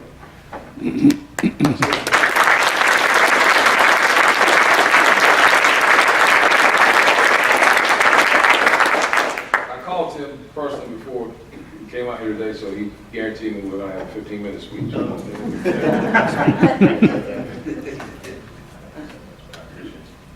Good man, good man. Thank y'all. Thank you, Mr. Brand. Mr. Chairman, before we get started with item 3, I'd just like to make mention of the fact that last week I was able to present a proclamation to the BASF Chemical Company in Whitestone for their 150th year anniversary. And they've been having a presence in Spartanburg for the last 42 years. I met some terrific employees with that chemical group. They're very proud of what they do, and their involvement in our community through the United Way and many other service areas is phenomenal. So I'd just like to give a shout out for BASF. Thank you, Jane. Appreciate you doing that. Next is employee recognition, and Catherine O'Neill's going to inform. But before we get to Catherine, there's 2 sad things that I need to bring before you today. Number 1, I'd like to recognize Felicia. Felicia, raise your hand.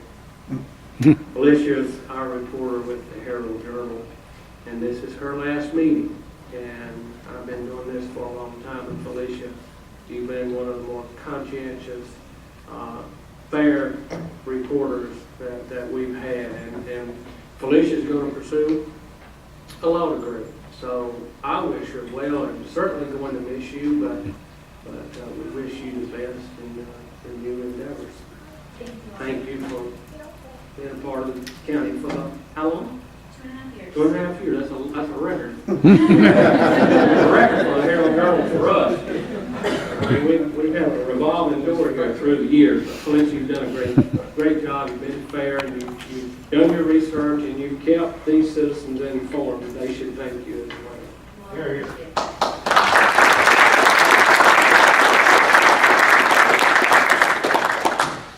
Next, I'm sad to say we learned as a council member that our county attorney will be leaving us soon.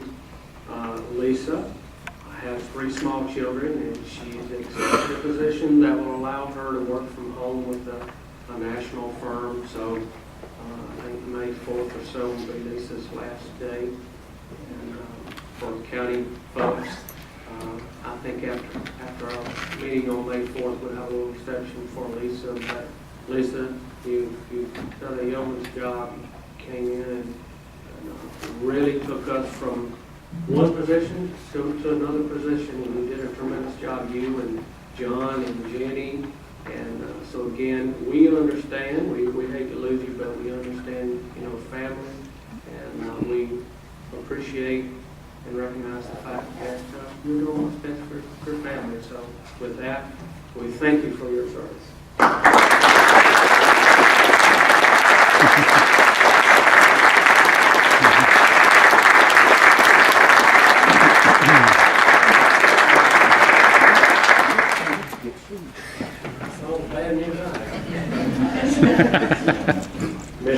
O'Neill. Thank you, Mr. Chairman. I'd like to turn the employee recognition over to Councilman Bradley for recognition that he'd like to do. Councilman Bradley? Thank you, Ms. O'Neill. If the individuals who are, as I call your name out, if you would just stand to be recognized. Lieutenant Matt Hutchins, with the Special Victims Unit, Sergeant Tony Brown, Investigator John Kent, Investigator Heather Forrester, Investigator Tracy Moss, and Investigator Brian Wilkins. And the following individuals probably are not with us, but I did want to recognize them with U.S. Homeland Security investigators, Special Agent Steve Michaels and Special Agent Joseph Bartle, and with the Greenwood County Sheriff's Office Investigator Shannon Hiller. Some of you may have seen the reports about a recent human trafficking case that was within Spartanburg County. It's an issue that I care deeply about, making sure that we look out for these victims of human trafficking, up for them. And I appreciate the work that these investigators did on this case. I think Felicia actually was the one when I've been doing some advocacy on this issue, asked me why does a Spartanburg County councilman care about human trafficking? And the fact is, it's happening here in Spartanburg County, and we need to raise awareness of that and do our part to investigate those cases. So just to give you the details of this, in February 2015, Spartanburg County Sheriff's Office Special Victims Unit recovered a reported missing runaway female juvenile. While the juvenile was being debriefed, allegations were levied by the juvenile that she had been forced, manipulated into engaging in prostitution in a local hotel and motel. Follow-up investigation was begun regarding these new allegations. It was determined through the investigation that two different groups of individuals were utilizing various social media and other websites to contact, approach, groom, and present underage females for the purpose of promoting prostitution. 4 different female juveniles were subsequently identified and recovered locally.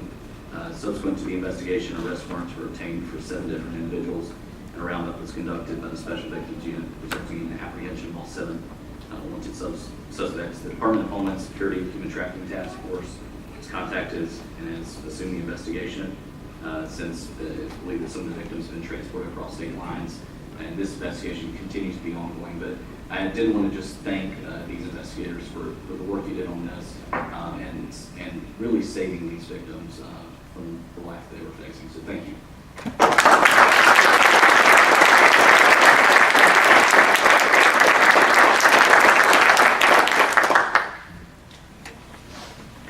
Thank you, Councilman Bradley. I'd like to recognize a number of individuals who have helped us receive yet again the Certificate of Achievement for Excellence in Financial Reporting. So this is our 22nd year, and I guess Sabrina, the pressure's on. So it's been 22 years. We want to keep that run going, but I want to take just a moment, Council and I, to thank you, Lacey, Cole, Kelly, Lisa Benfield, everyone who works so hard to make sure that our financial reporting is at this level and receives the Certificate of Achievement each year. 22 years is a good run. Thank you guys very much for representing the county so well.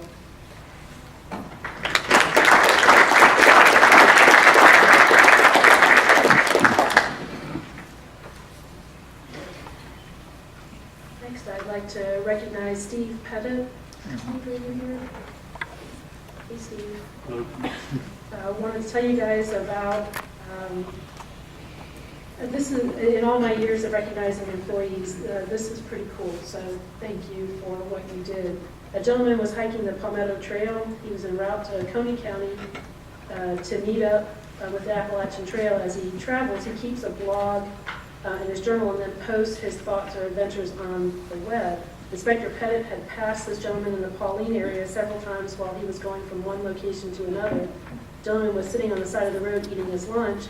So Steve stopped to check on him to see if he needed any help. They had a good conversation regarding his adventures, and this was posted on his blog.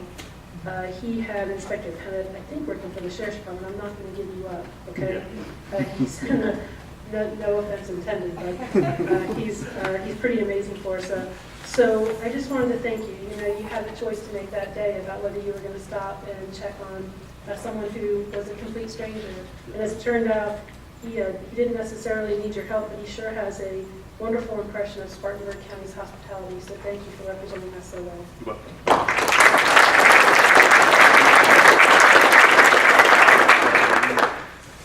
Let's see, Jerry Glover and Gary Swan. I know everybody knows you, but would you guys please stand up? This is repeated recognition for you, and I certainly appreciate all that you do. The Home Builders Association of Greater Spartanburg commended how both of you have worked with DHEC regarding the septic tank requirement for the release of power to homes. As of March 1st, this requirement has been waived, and residences now will be able to get their permit and power can be initialized. I know that there are many times that we ask you to think inside the box, outside the box, with no box. I appreciate you stepping up and understanding what we needed to do here to help our homeowners. And I just wanted to say thank you. I know council says thank you as well. Thank you.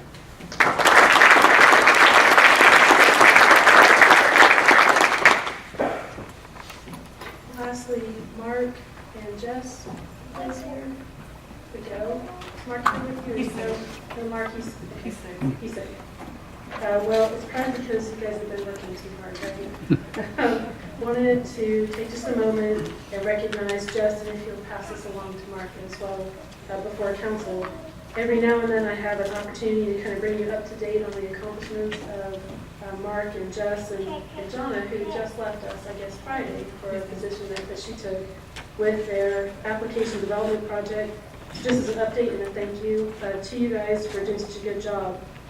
We have moved forward with the Register of Deeds software implementation, the Human Resources software rewrite, the on-base document knowledge transfer and compliance module, a big part of the whole project. Moving forward with the auditor's on-base implementation and the finance department on-base implementation. These things, you take small steps every day to get us where we need to go, and as a result, we're more efficient for not only our own operations, but for those things that we provide to our citizens as services. So council, if you'll join me in recognizing Jess and Mark for a job well done.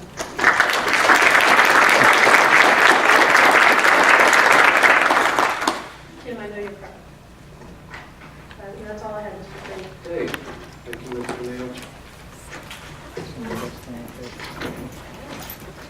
Next, we go to item 4, public hearings. I open item A to consider an application for a special public event exclusion from the noise ordinance. That's by 2 things. The hearing this month from 4 p.m. until 11:55 p.m. on Saturday, May 23rd, 2015. To have an offering to the death of family at 841 Shiloh Church Road. Anyone speak on behalf of this public hearing? None seen. Close A. Open B to consider an application for a special public event exclusion for the noise ordinance requested by Jose Maceda from 4 p.m. until 11:30 p.m. on Saturday, April 25th, 2015, for a birthday party at 327 Terra Woods Lane, Lyman. Anyone speak on behalf of this public hearing? None seen. Close B.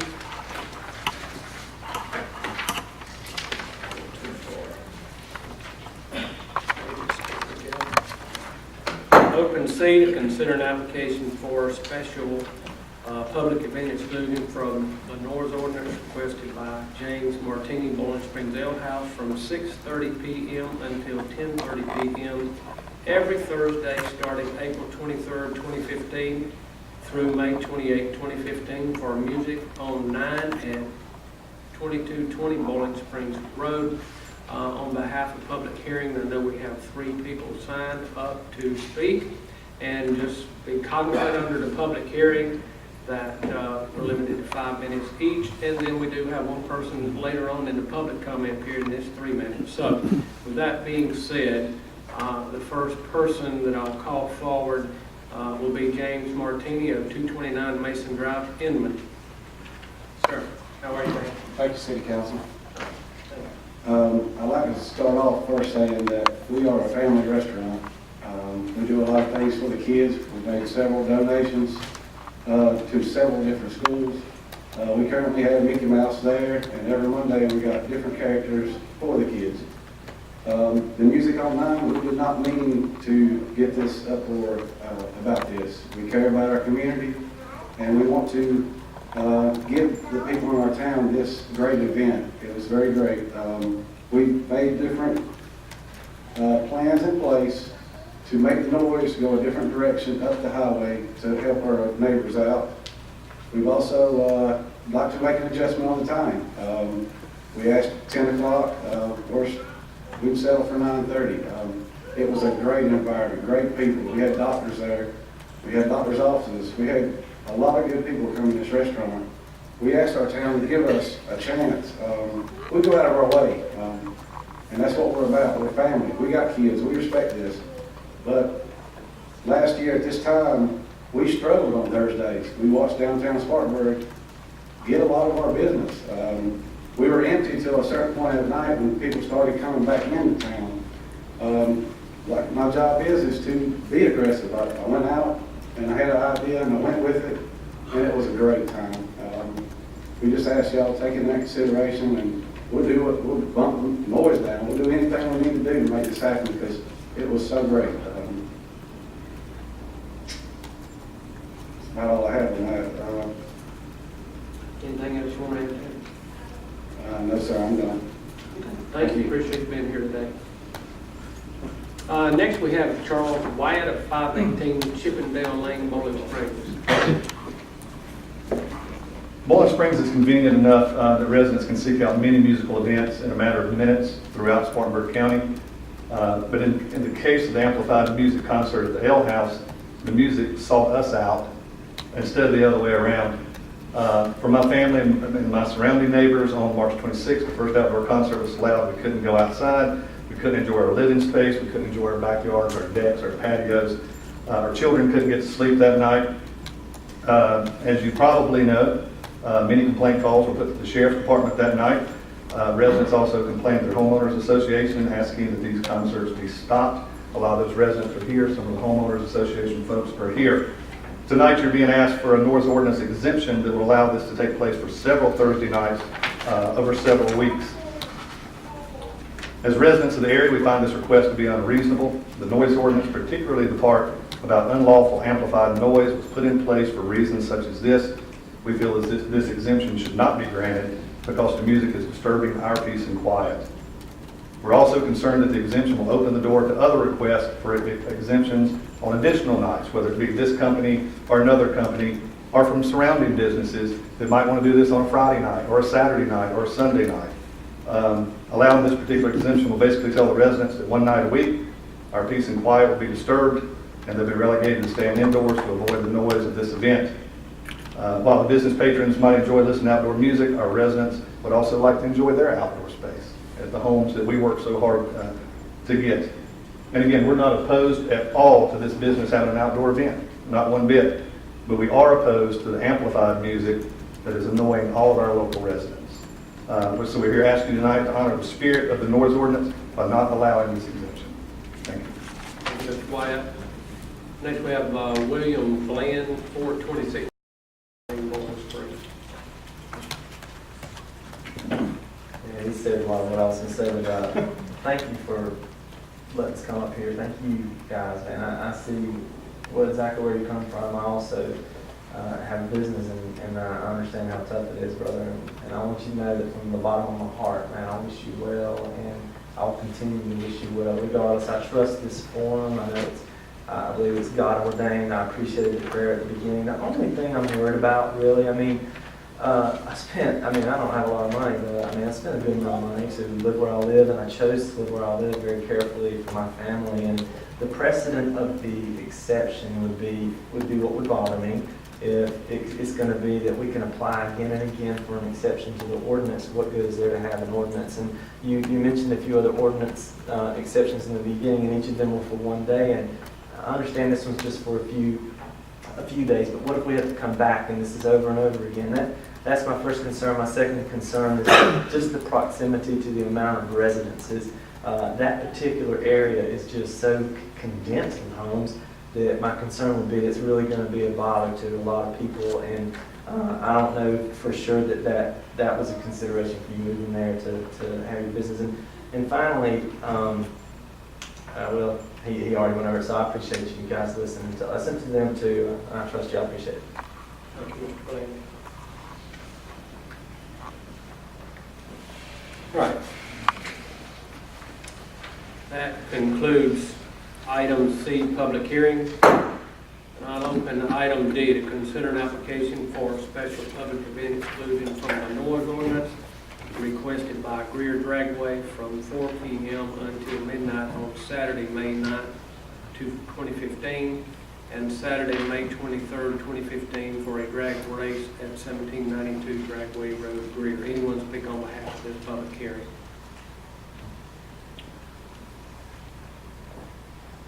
None seen, close D and concludes public hearing. Earlier today, we had our committee meetings. First committee was Economic Recruitment and Development. Honorable David Rick, Chairman. Mr. Britt. Thank you, Mr. Chairman. The committee met. We recommend to full council that we approve the bylaws in reference to the bylaws of the Upstate Workforce Investment Board, the consortium of Cherokee, Spartanburg, and Union counties for the implementation of Public Law 113-128. Move that we adopt and approve these bylaws. Second. All right, we have a motion and a second. Any other discussion? All in favor, raise your right hand. All opposed, I vote affirmative, and it passes. Second item also relates to the Workforce Investment Board. The committee recommends to full council that we approve the agreement in reference to the consortium and administrative agreement between the Upstate Workforce Investment Board and the chief elected officials of Cherokee, Spartanburg, and Union counties. Mr. Chairman, I move we approve this agreement. Second. All right, we have a motion and a second on item B. Any other discussion? All in favor, raise your right hand. All opposed, I vote affirmative, and it passes. Next item also relates to the WIP. Committee recommends, and I make a motion to approve and authorize the county council chairman and the county administrator to sign in reference to the Workforce Development Area Designation petition for Upstate Workforce Investment Board. Second. We have a motion and a second. Any other discussion? All in favor, raise your right hand. All opposed, I vote affirmative, and it passes.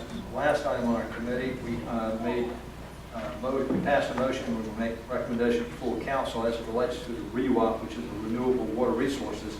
Mr. Chairman, I'd like to put a motion to amend the recommendation of the committee to clarify the geographic area and composition of the REWAP Commission to include a member who resides in Spartanburg County, and specifically, the committee would authorize the county administrator and/or chairman of county council to write a letter in support of resolution number 5-2015 related to CPW and the adoption of REWA service agreement with geographic area to include area defined by Greer CPW resolution number 5-2015, as well as the geographic area generally bordered by Regal Road, Highway 101, Highway 417, and the Enoree River, to be more completely defined by legislation submitted to the General Assembly, and the composition of the REWA Commission would also expand to include a member who resides in Spartanburg County. So moved. Our second, Mr. Martin. We have a motion to amend and a second. Any other discussion? All in favor, raise your right hand. All opposed, I vote affirmative, and it passes. Now I'd like to make a motion that we approve the amendment to the motion I just made. So the motion. Yep. We have a motion. Second. Second. Any other discussion? All in favor, raise your right hand. All opposed, vote affirmative, and it passes. Chairman, that concludes our committee report. Thank you, Mr. Brett. Public Health and Human Services, Honorable Justin Bradley, Chairman. Mr. Bradley, I think you have some fans in the audience tonight. I do. I recognize my wife, Faith, and our daughter, Madeline, as well as our new son, Reagan. Righty, good to have you tonight. So the first item for our Public Health and Human Services Committee was to receive information in reference to the Mental Health America Spartanburg County. Second item, the committee recommends that we render first reading to an ordinance to amend Chapter 2, Article 5, Division 2 of the Spartanburg County Code of Ordinances relative to the Spartanburg Alcohol and Drug Abuse Commission to provide for a change in the name of the commission, which better encompasses all the elements of services and treatment provided to the residents of Spartanburg County. I so move. We have a motion. Second. Have a second. Any other discussion? All in favor, raise your right hand. All opposed, vote affirmative, and it passes. And the third item was to approve filing of a grant application for the bridge grant renewal, and I so move that we approve filing the grant application. Second. All right, item C, we have a motion and a second. Any other discussion? All in favor, raise your right hand. All opposed, vote affirmative, and it passes. Item D, the committee recommended that we approve filing of the grant application for the community change through alcohol and tobacco compliance buys grant, and I so move that we approve filing of the grant application. Second. Have a motion and a second. Any other discussion? All in favor, raise your right hand. All opposed, and a vote affirmative, and it passes. Item E, the committee approved filing of the grant application for the United Way Project Q grant, and I move that we approve filing of that grant application. All right, we have a motion and a second. Any other discussion? All in favor, raise your right hand. All opposed, no vote affirmative, and it passes. And the final item that came before our committee was approval of filing of the grant application for the United Way Youth Advisory Board grant, and I move that we approve filing of the grant application. Second. All right, we have a motion and a second. Any other discussion? All in favor, raise your right hand. All opposed, no vote affirmative, and it passes. That was all the items that came before our committee. Thank you, Mr. Bradley. Next, we have Personnel and Finance, Honorable Bob Walker, Chairman. Mr. Walker. Mr. Chairman, we met earlier today and we approved two items on the agenda. Number one, we had a fiscal year 2016 budget presentation by our administrator, and she presented us with a budget calendar for the preparation for our next year's budget, and we moved to the adoption of that calendar. I have a motion. Second. Any other discussion? All in favor, raise your right hand. All opposed, no vote affirmative, and it passes. We also received information and approved a resolution authorizing the county administrator to finalize and implement new employees handbook with revised and updated policies, procedures, and expressly rescinded and revoked the Spartanburg County Policy and Procedures Manual currently used by the county, and we move for the adoption. Have a motion. Second. Second. Any other discussion? All in favor, raise your right hand. All opposed, vote affirmative, and it passes. Mr. Chairman, that concludes our report. Thank you, Mr. Walker. Next, we have livability. Honorable Jane Hall, Chairman. Ms. Hall. Yes, Mr. Chairman, we received several items today. The first is to receive information and take desired action in reference to a grant application for the annual Summer Food Service Program. I move that we approve the filing of this grant application. Second. I have a motion and a second. Any other discussion? All in favor, raise your right hand. All opposed, no vote affirmative, and it passes.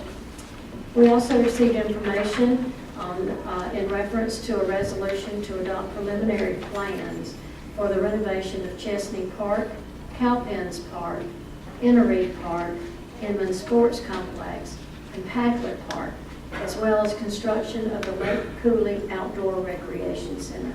I move we adopt this resolution. Have a motion. Second. Any other discussion? All in favor, raise your right hand. All opposed, I vote affirmative, it passes. And that is it for our committee. Thank you, Ms. Hall. Next, we have Public Safety and Judiciary. Honorable Michael Brown, Chairman. Mr. Brown. Thank you, Mr. Chairman. We had one item that first came before the committee. We received information, had a request to take desired action in reference to Communications 911 grant in partnership with the City of Spartanburg. I recommend, based upon the committee's recommendation to the council, I'll make a motion that we approve the filing of the grant application.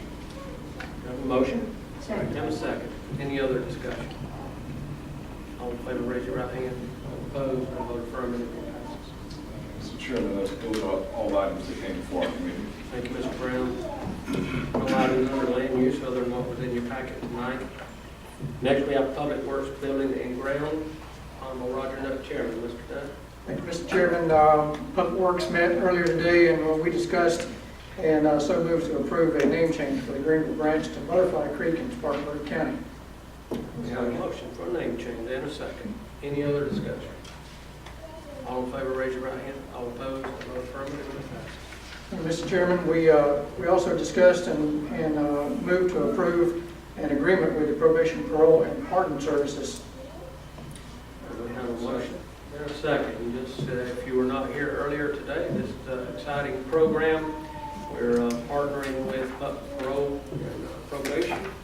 And for those that have community service, we will implement that with Mr. Jamie Nelson.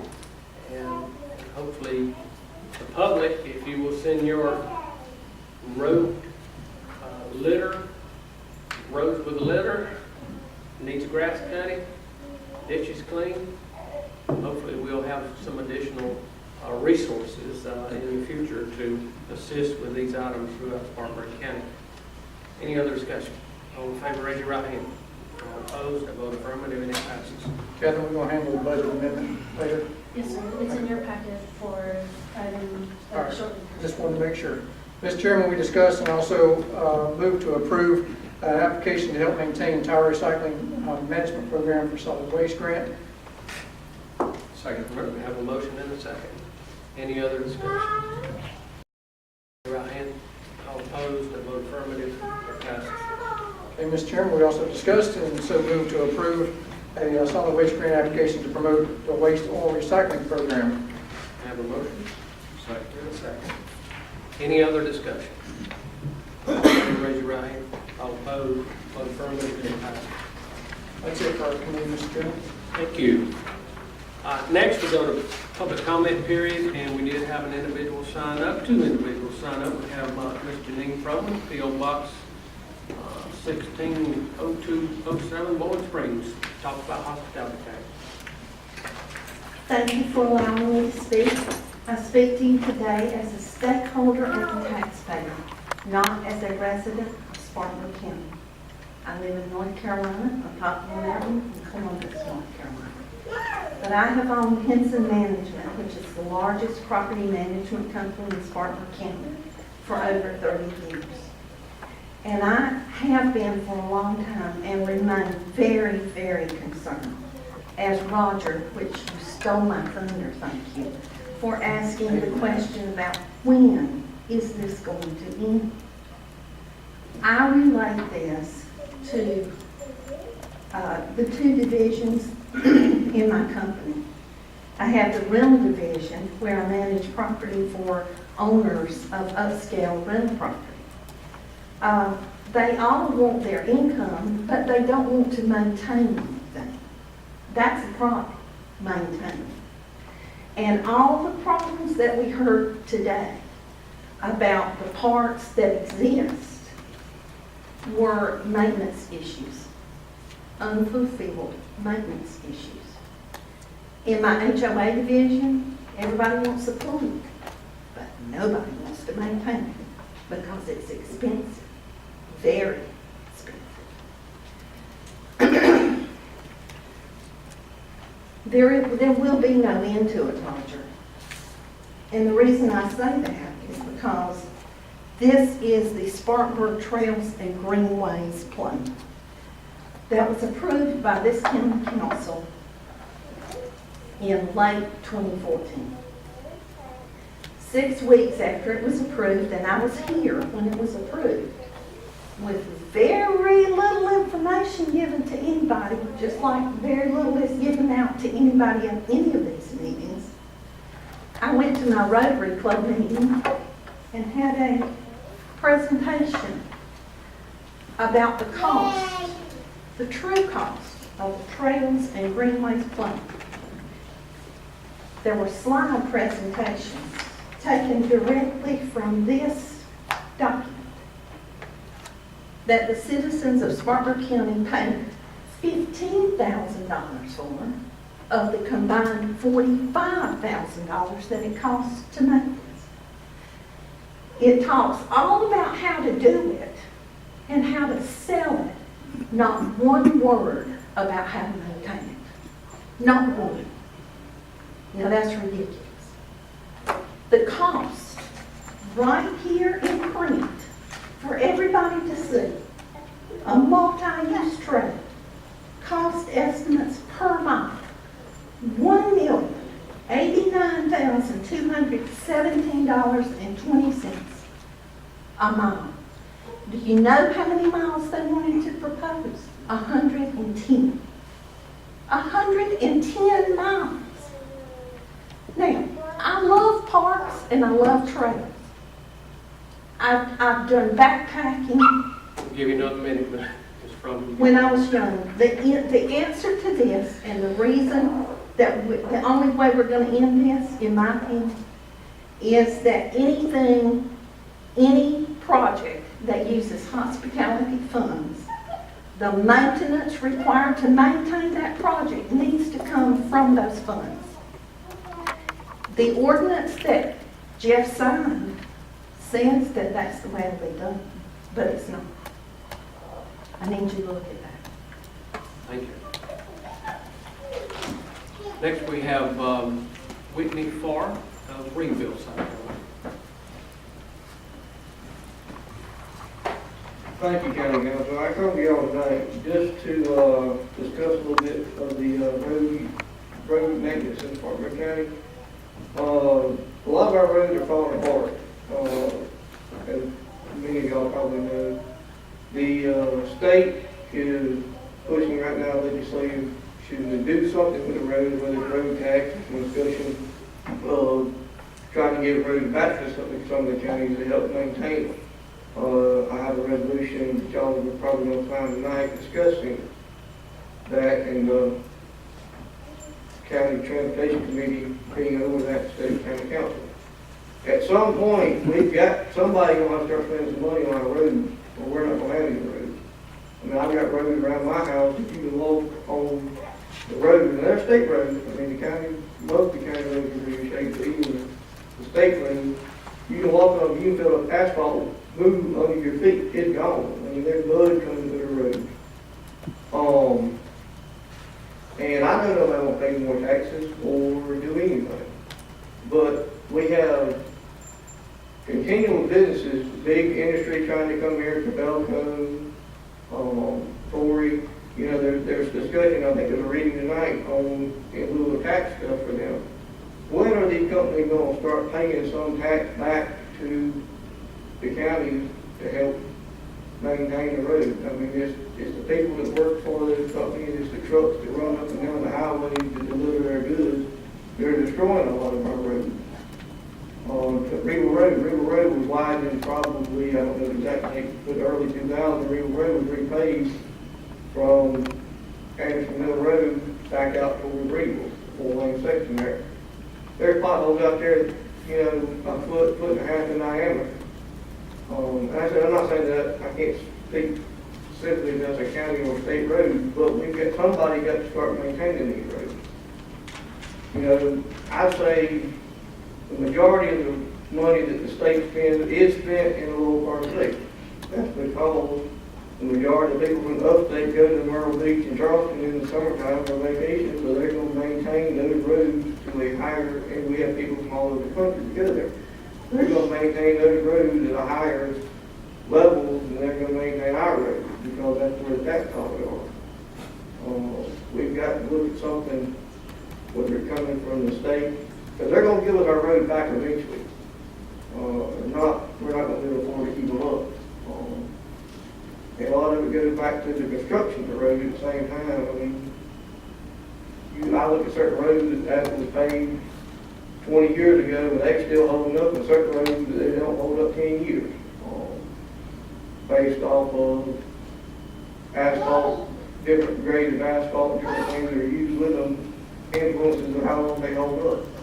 And I feel like we need to do some studies on that and figure out where we're going to go with these roads, because y'all are trying to get people to come here and bring jobs here, but we can't maintain the roads to keep them here. To get them here, we're not going to be able to keep them here. I was in North Carolina 2 weeks ago, the roads up there. I used to work in North Carolina. Their roads are totally different than our roads down here.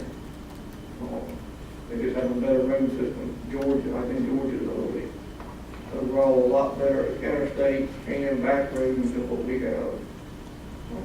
For the amount of people we have here, we got to spend more money on our roads than what we're spending. All right, Matt Farr. Thank you very much, and we all share your concern. Mr. Chairman, can we make sure he understands the... We can tell him later. He lives in Reedville, Jane, you take care of that first. I know, Mr. Farr, I'll be glad to talk to you. All righty, thank you very much. This concludes our public comment period. Now we go to old business. Item 8, render third reading to an ordinance authorizing the execution and delivery of a fee and tax agreement between Cabelco Machinery and Spartanburg, South Carolina. So moved. We have a motion. Second. And a second. Any other discussion? Mr. Britt, paying a fee instead of taxes, does that mean they actually pay no taxes, or are they paying a lot of money? Mr. Farr, I want you to be listening to this too. When you see your fee in lieu, that means it doesn't mean they're not paying taxes. That means they're paying taxes just versus 10.5%, like the state has set up for years and years, now down to 6%. North Carolina, the same industry, would be paying 4%. So we're not giving money away. They're not having to pay taxes. In fact, every industry we give a fee in lieu pays from day one when they start putting equipment and when they buy the property. So there's no free lunch here in Spartanburg County. Any other discussion? All in favor, raise your right hand. All opposed, I vote affirmative, and it passes. Item B, render third reading to an ordinance to amend the agreement for development of a joint county industrial park between Spartanburg County and Cherokee County, so as to include additional property in Spartanburg as part of the joint park related to Cabelco and Torrey 5. So moved. Second. Have a motion and a second. Any other discussion? All in favor, raise your right hand. All opposed, vote affirmative, passes. Item 8, new business. Consider an application for special public event exclusion from the noise ordinance requested by Two Thing from 4 p.m. to 11:55 on Saturday, May 23, 2015, to have an offering to the death of family at 841 Shiloh Church Road, Welford. Do we have a motion? So moved. All right, second. Any other discussion? Is anybody second? Jen, did you say something about, do we have a second? I'll second. Do we have a second? Any other discussion? All in favor, raise your right hand. All opposed, vote affirmative, and it passes. Thank you. Item B, consider an application for special public event exclusion from the noise ordinance requested by Housing Messina from 4 p.m. to 11:30 p.m. on Saturday, April 25th, 2015, for a birthday party at 327 Terra Woods Lane, Lyman. Motion. We have a second. We have a second. On the birthday party. So moved. All righty. Any other discussion? All in favor, raise your right hand. All opposed, affirmative, and it passes. Item C, to consider an application for a special public event exclusion from the noise ordinance requested by James Martini, Bowling Springs Ale House, from 6:30 p.m. until 10:30 p.m. every Thursday, starting April 23rd, 2015 through May 28, 2015, for music on 9 at 2220 Bowling Springs Road, Bowling Springs. Do we have a motion to approve? No discussion. You have to have a motion to have a Motion. discussion. Do you have a second? Get a discussion. Second. All right, we have a motion and a second. Now, any further discussion? Yes, Mr. Chairman, we've heard from both the proprietor and the citizens in the area. The proprietor seems to be ready to make amendments what is going on. Is there a way that we could do a temporary amendment to this to have a trial and then come back next month and make a final decision?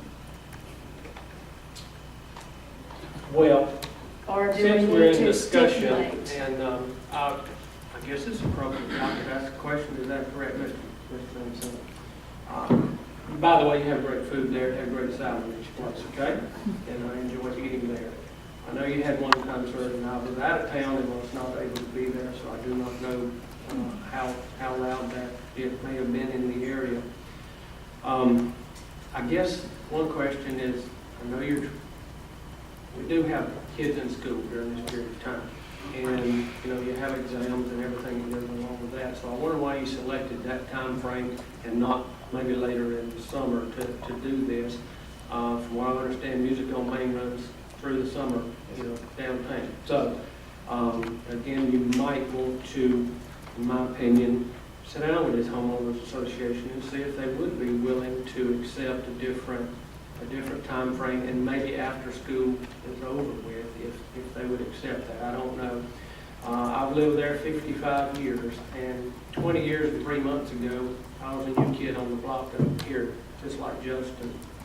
My first vote was for an entity in Greer. I went out there and I looked at the situation, and I was the only one, Dave Jewell remembered this, but I was the only one to vote to allow that exemption. Everyone else turned them down. But the reason was they were there before these other folks that were complaining. And this situation is a little bit different. So based on what I know about the area, I don't know how you can turn that around as loud as it was and not affect someone somewhere. You just have subdivisions everywhere. And like I said, I wanted to be there, but I was in, I forget where I was, on business somewhere. I couldn't make that evening. But Jane, you know, with this, there's a lot of homes, there's apartment complexes in every direction that they turn this, and I want this entity, you know, to be successful. But you know, I would suggest that James, you maybe meet with the ones that are going to be affected. We had 2 names here tonight, and just see if they're willing to, you know, to take it at a different time frame, but after school is over with, perhaps, and see if you can work out some deal there. And if these 2 individuals that took time today, and we received a lot more emails against than for, okay, and that's going to be normally the way this thing occurs. But you know, I think you have Josh Brennan band there. Josh, great band. In fact, I'm going to his concert at his dad's place, which we approved here, I think this weekend. So, with that being said, I'll conclude my remarks with that I would prefer they work out an agreement. David? I see Mr. Wyatt's still here. I think Mr. Bland left. Or did he come back? No. Mr. Wyatt, I know where this restaurant is. I don't know where you live and how much that sound did travel. How close do you live to it? Yeah, we're in Sterling Estates subdivision on Chippendale Lane, kind of circling around back behind there. And by the way, I said it earlier, I'll agree with you. I told the newspaper reporter and I told the TV station, best wings in town. I mean, don't get me wrong, I like these folks. It sounded like the band was in my backyard. Yeah. And I don't know how turning that stage is going to fix that. I don't know how turning it down is going to fix that. And again, our concern is the precedent. What if the Mexican restaurant next door wants to do it and they come to you? Then we're living in a concert hall. We didn't sign up for that. The public events that are downtown are public events. This is a private enterprise. This is not a charity event. Did you hear it in your house? Oh, yeah. Kept turning the television on. My children couldn't go to sleep that night. See, that's the problem with it. I mean, yeah, as a parent, grandparent, you know, like I say, y'all go off, and Sterling Estates been there, as Jeff said, a long time, a lot longer than the restaurant has. And to have that, you know, that music invading, or whatever type noise, that's one of our biggest problems from property owners. And that's why it used to, I guess in Spartanburg, it used to be kind of like Wild Wild West. You know, we've changed that. I mean, we really have to listen to what our homeowners have to say. And business as well. We're very pro-business, but a person who's invested in a home, who have children in there, and Jeff said trying to study, I'm trying to get them to go to sleep, whether it's my grandchild or myself. I get up early in the morning. I don't want a rock and roll band keeping me awake until 11 o'clock at night or 10:30. I don't want to invade my house. So, you know, I agree with Jeff. If you're going to meet with them, it's going to have to be after school and try to work it out, then have them and you come before council. Can I show you something? Please. Yeah, that's true. This is that gentleman's address. This is Warm Springs Ale House. This is his address. My plan for the stage is we're here. Last time I had the stage here, pointing to this area. I want you to get down the Pernine where there's not going to be homes, as we see on the drawing. Yeah. But for him to say it was in the backyard, sir, Well, I printed it off too, and I did my own Google search today since I hadn't been up there. See, there's your restaurant right there. If you point it that way, there are a ton of homes back here. this way. Well, yeah, sound travels like this. Yes, It sir. doesn't just go If I with the straight. highways, what I was trying to get at. Yeah. Last time was a direct hit. Well, noble effort, but the sound's going to go back that way as well, and there are a lot of people who live back there. There may be apartments, they're still Spartanburg County residents. Yeah. You see all these houses here? Well, last time I had direct hit on them. I understand I messed up on that part. Yeah. But I really thought if I should have done number 9 with the traffic, done by 9:30, I'll tone it down. Well, again, That's what I was trying. during school time, and you go meet with the homeowners association, and like Jeff said, try to work it out. Well, there's one thing, Mr. Mensley, and again, I appreciate you trying to do this, because I've lived there 55 years next month. So, and I want you to be successful. But there's one thing in this picture that I'm certain was not there when you had your last concert, leaves on trees. Yeah. So maybe you'll get a little buffer, later in the year if something occurs. And I say, we did do one last year, and that's why I didn't think I had to have a permit. We had over 400 people, no complaints last year. Nobody called, and I think it is the leaves on the trees, so. Yeah. Well, plus it may have been a one-time occurrence. You don't know what's going on. All of a sudden they find out it's Thursday night on 9. And I've heard your restaurant's fantastic. I even heard your event was great. People said it was a happening place. It was fun, family-oriented, and nothing bad. We just tried, that's all. But I sympathize with the homeowner in this case a lot more than I do with the restaurant. I would just encourage you to, maybe, so if you cut the hours or whatever, but get it after the school time and let the leaves get on the trees, and maybe they'll be a little more receptive. I'm not sure, but thank you for being here. Yes, sir. It'd be nice if we could see this worked out among the people who are involved in all. Yeah, well, I agree with that, Jane, and that's what I recommend, and again, I leave those leaves on trees, may aid and abet some, maybe if he changes the direction, but unfortunately, I don't know if there's too many directions right where he's located, where it would affect someone somewhere, but we'll still let those guys work it out. Okay, anyone else want to speak on this? Need a motion. Well, we got a motion in a second, sorry. And we got All in favor of the exemption today, raise your right hand. All opposed, I'll vote negative, and in favor. Thank you, sir. All right, next we have item D, consider an application for a special public event exclusion from the noise ordinance, requested by Greer Dragway from 4 p.m. until midnight on Saturday, May 9, 2015, Saturday, May 23rd, 2015, for a drag race at 1792 Dragway Road, Greer. We approve. Motion? Second. Any other discussion? All in favor, raise your right hand. All opposed? I vote affirmative. It passes. Any other things, Ms. Calvin? We have our bar amendments. We have, need a motion. So moved. Have a motion. Second. Any other discussion? All in favor, raise your right hand. All opposed? Vote affirmative. I need approval of March 16 minutes. Have a motion? Second. Any other discussion? All in favor, raise your right hand. All opposed? Vote affirmative. Need a motion to adjourn. And a second.